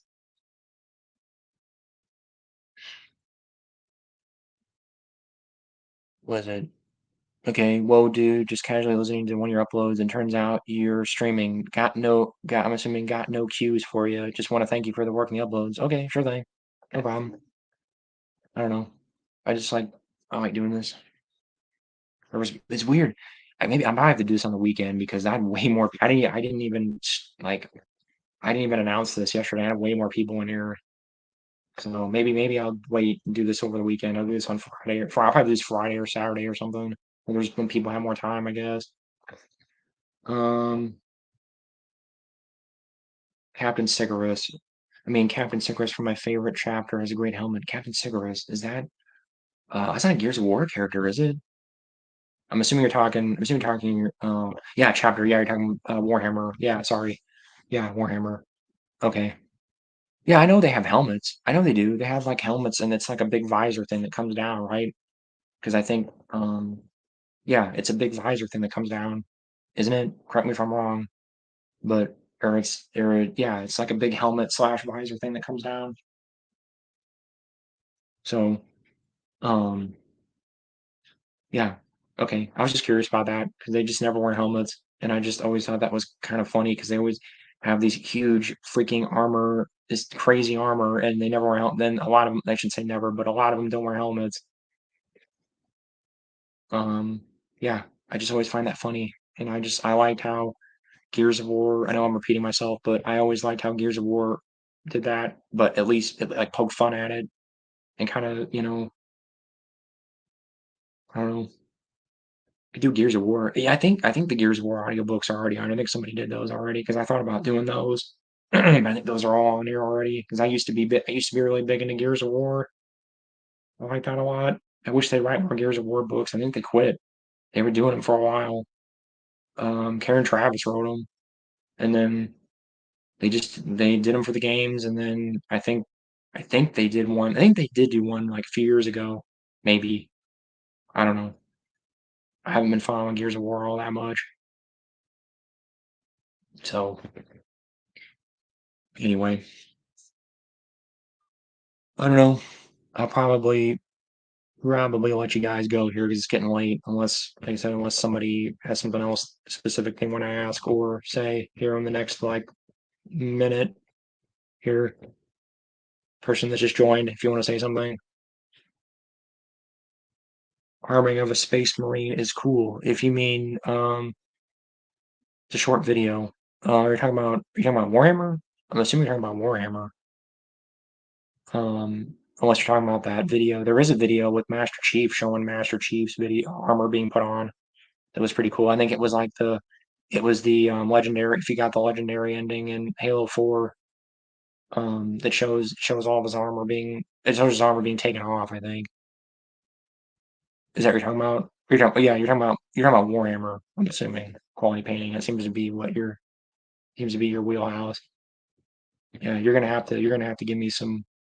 I know you don't read the books, but maybe I'll probably pick up Horus Heresy at some point so we can talk about because I am interested in Warhammer. I kind of want to read. I thought about reading some of the books for the Henry Cavill TV show comes out. I think it's coming out. Is that coming out next year? I think I think that's coming out next year. I think they're filming it this year and it's coming out next year. So yeah, I'm interested in that. I'm very interested in that show.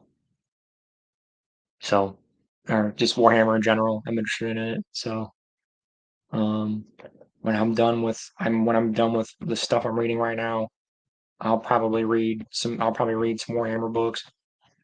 Um and at some point I'll put some Warhammer stuff on the channel. At some point.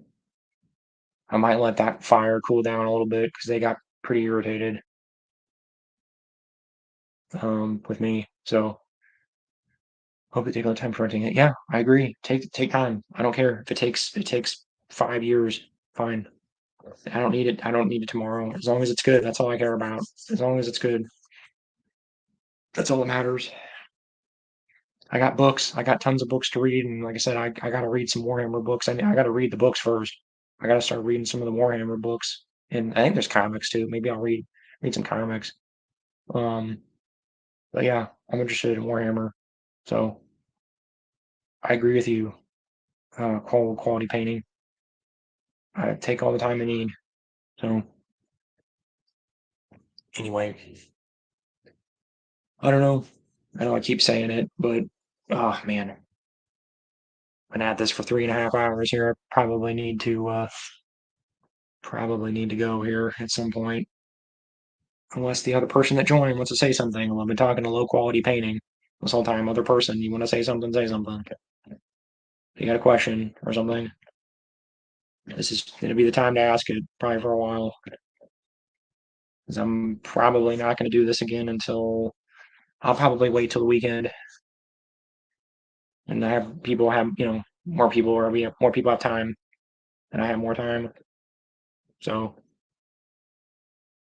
if the person say something, please. You want to say something? Say something. No. Yes. No. Maybe. No. Okay. All right. If you don't want to say anything, don't say anything. I don't know. I don't mean to put you on the spot, but the helmet is in two parts: a mask and helmet with another mask on and a visor that comes on, but it's only turned on and not off. Okay. I'm a little confused. I'd probably have to see a picture of it or something. Yeah, that's what I figure. It's like because I played StarCraft and don't. It's like the StarCraft Space Marines, I think, isn't it? It's like it's multiple pieces. I know. Yeah, it's a big thing that comes down. It's like a visor thing that comes down, and then there's another piece that comes down. It's like yeah, I think I know. I think I know what you're saying because I remember I played StarCraft and aren't the StarCraft Space Marines basically Warhammer Space Marine knockoffs, and the Zerg is basically they're a knockoff from something in Warhammer, aren't they? I mean, correct me if I'm wrong here. If you don't know StarCraft, That's fine. But I'm more of a video game guy. If you haven't figured that out, I know video games more than like tabletop games and um, other things. I'm an RPG, like tabletop RPGs and stuff. I know video games way more than that kind of stuff. I didn't know anybody that was into tabletop games. That's the thing. I didn't know all my friends and I were all into video games, but not really tabletop games. So I kind of wish I had known somebody who was into tabletop games. I didn't, sadly. I didn't know anybody. And I was in, you know, I don't know, the area I was in, nobody did that kind of stuff where I was at.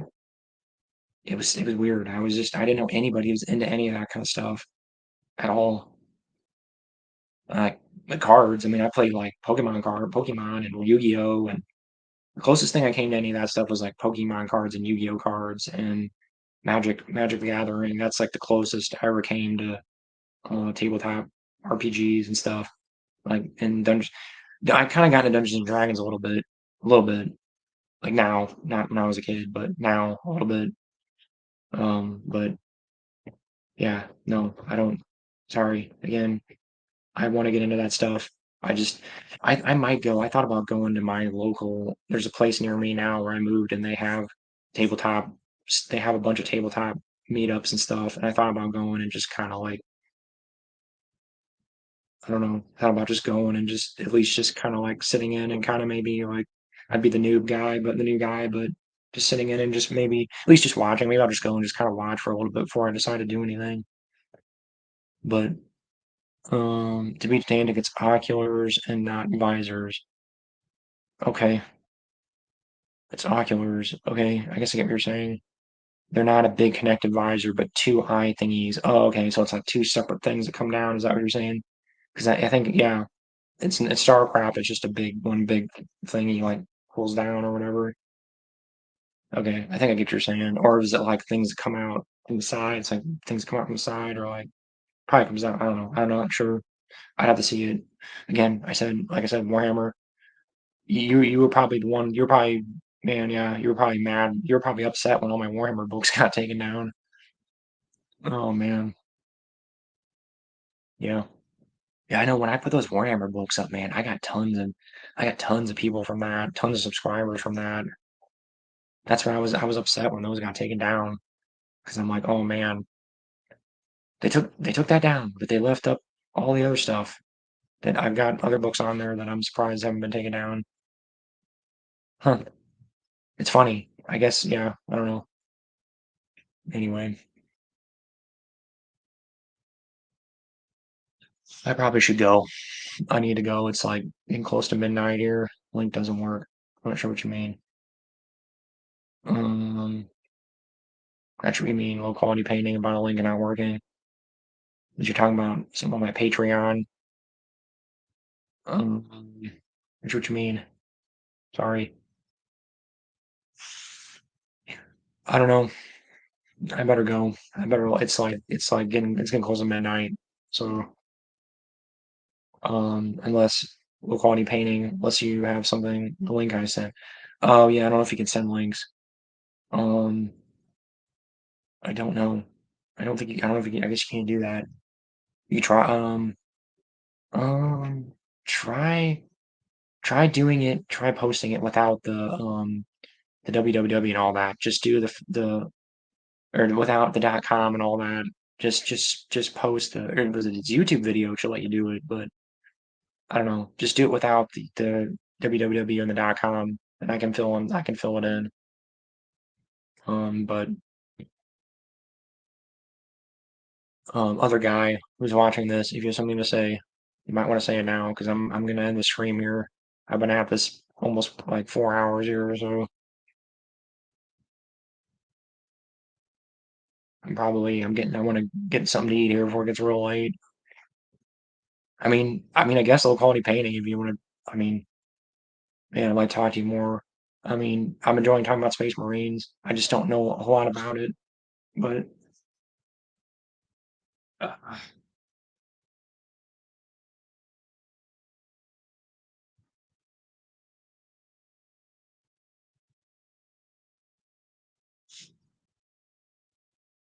It's up to you. I mean, I would look at that. Maybe try I'm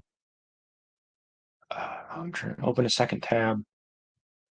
Yeah, I can do that. Like I said, if you can send the link for, it really won't let you send a link. It should let you at least send the tag, like without the maybe the www and the .com. Just get rid of those things and send the other part and see what happens. It should let you do that. The www and the .com. Try that and see what happens. It's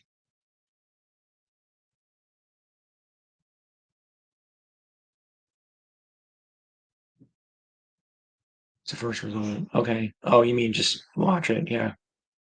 Oh, I don't know if I'm gonna watch it right now, but I'll put it in my. I'll search it so it's saved in my thing here. Oh, hang on. It's armoring of the Space Marine. Okay, I'll save it here.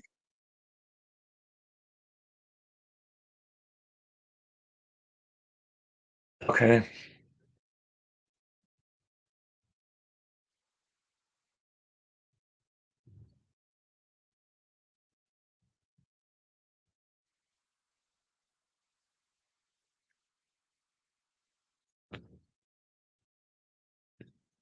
Okay. Well, okay, I see what you're saying. Yeah, it's like a helmet thing that comes down. It's a helmet. Okay, I see. Sorry. You know what? I think I'm blending. Oh, that's right. That's right. Oh my goodness. I'm sorry. I completely. I got StarCraft. I had StarCraft on the brain, I guess, because I was thinking of the StarCraft Space Marine. Sorry, the StarCraft Space Marines are the ones that have. It's just one big visor thing that comes down. Sorry about that. Yeah, I know what you're talking about. It's a helmet thing. Yeah, I got you. That's right. Some of them do wear helmets. You know what? Oh, I apologize. Low quality painting. I apologize. I was thinking of StarCraft Space Marines. That's what I was thinking of. You're right. They do wear helmets. That's right. That's right. Warhammer Space Marines do wear helmets sometimes. You're correct. So I'm completely wrong there. So Warhammer, I apologize for that. Warhammer did they did think about that. They did think about helmets. It's StarCraft I'm thinking of where they just walk around and they have this big crazy armor and they always leave the visor flipped up. They flip it down once in a while, like for dramatic effect or whatever, but no, they never. That's it. That's what I'm thinking of. I'm sorry. I apologize. They're low quality painting. I was getting my wires crossed with um StarCraft. I was thinking about StarCraft Space Marines. Oops. So yeah, okay. I was slightly annoyed with Warhammer for no reason. I'm pretty tired, so I think my brain was combining Warhammer and StarCraft Space Marines in my brain there. So I apologize for that. So all right. Oh, I'll probably let you guys go here. It's getting late, and unless other guy, you want to say something, unless you have something to talk about or say. I am enjoying talking about Space Marines, though. I am enjoying that. I was enjoying our conversation comparing the Halo Space Marines with the Warhammer Space Marines. We'll have to do more of that. So take a rest unless you want to ask something. What do you mean? Like, am I talking too fast? Is that the problem? Take a rest unless you want to ask something. Okay, is that what you? Yeah, I mean, I'm probably gonna end this. So if um, I don't know, I'm not sure what you mean by that. You can take a rest. Oh, okay, you're saying like I can end the stream. Sorry, yeah, my brain is just like mush. So um, yeah, but I want to do this again. I like doing this. I enjoy talking to you guys. I know it's mostly been me and low quality painting for the past like 45 minutes, but um, yeah, low quality painting. I will talk to you more about Space Marines if you want to join the stream next time and talk about Space Marines. I enjoy it. I enjoy learning new things about um franchise, franchises I know nothing about. So Um, yeah, that's cool. And I will. I know you said you didn't read any novels, but you kind of you made me want to read. I'll probably pick up that Horus Heresy book now. I'll probably read that now. Like I said, when I'm finished with the book I'm reading right now, I might read that next. So yeah, all right. I think I'll leave it at that. I guess low quality painting and other guy. I will say goodbye and may the force be with you. So good night and goodbye.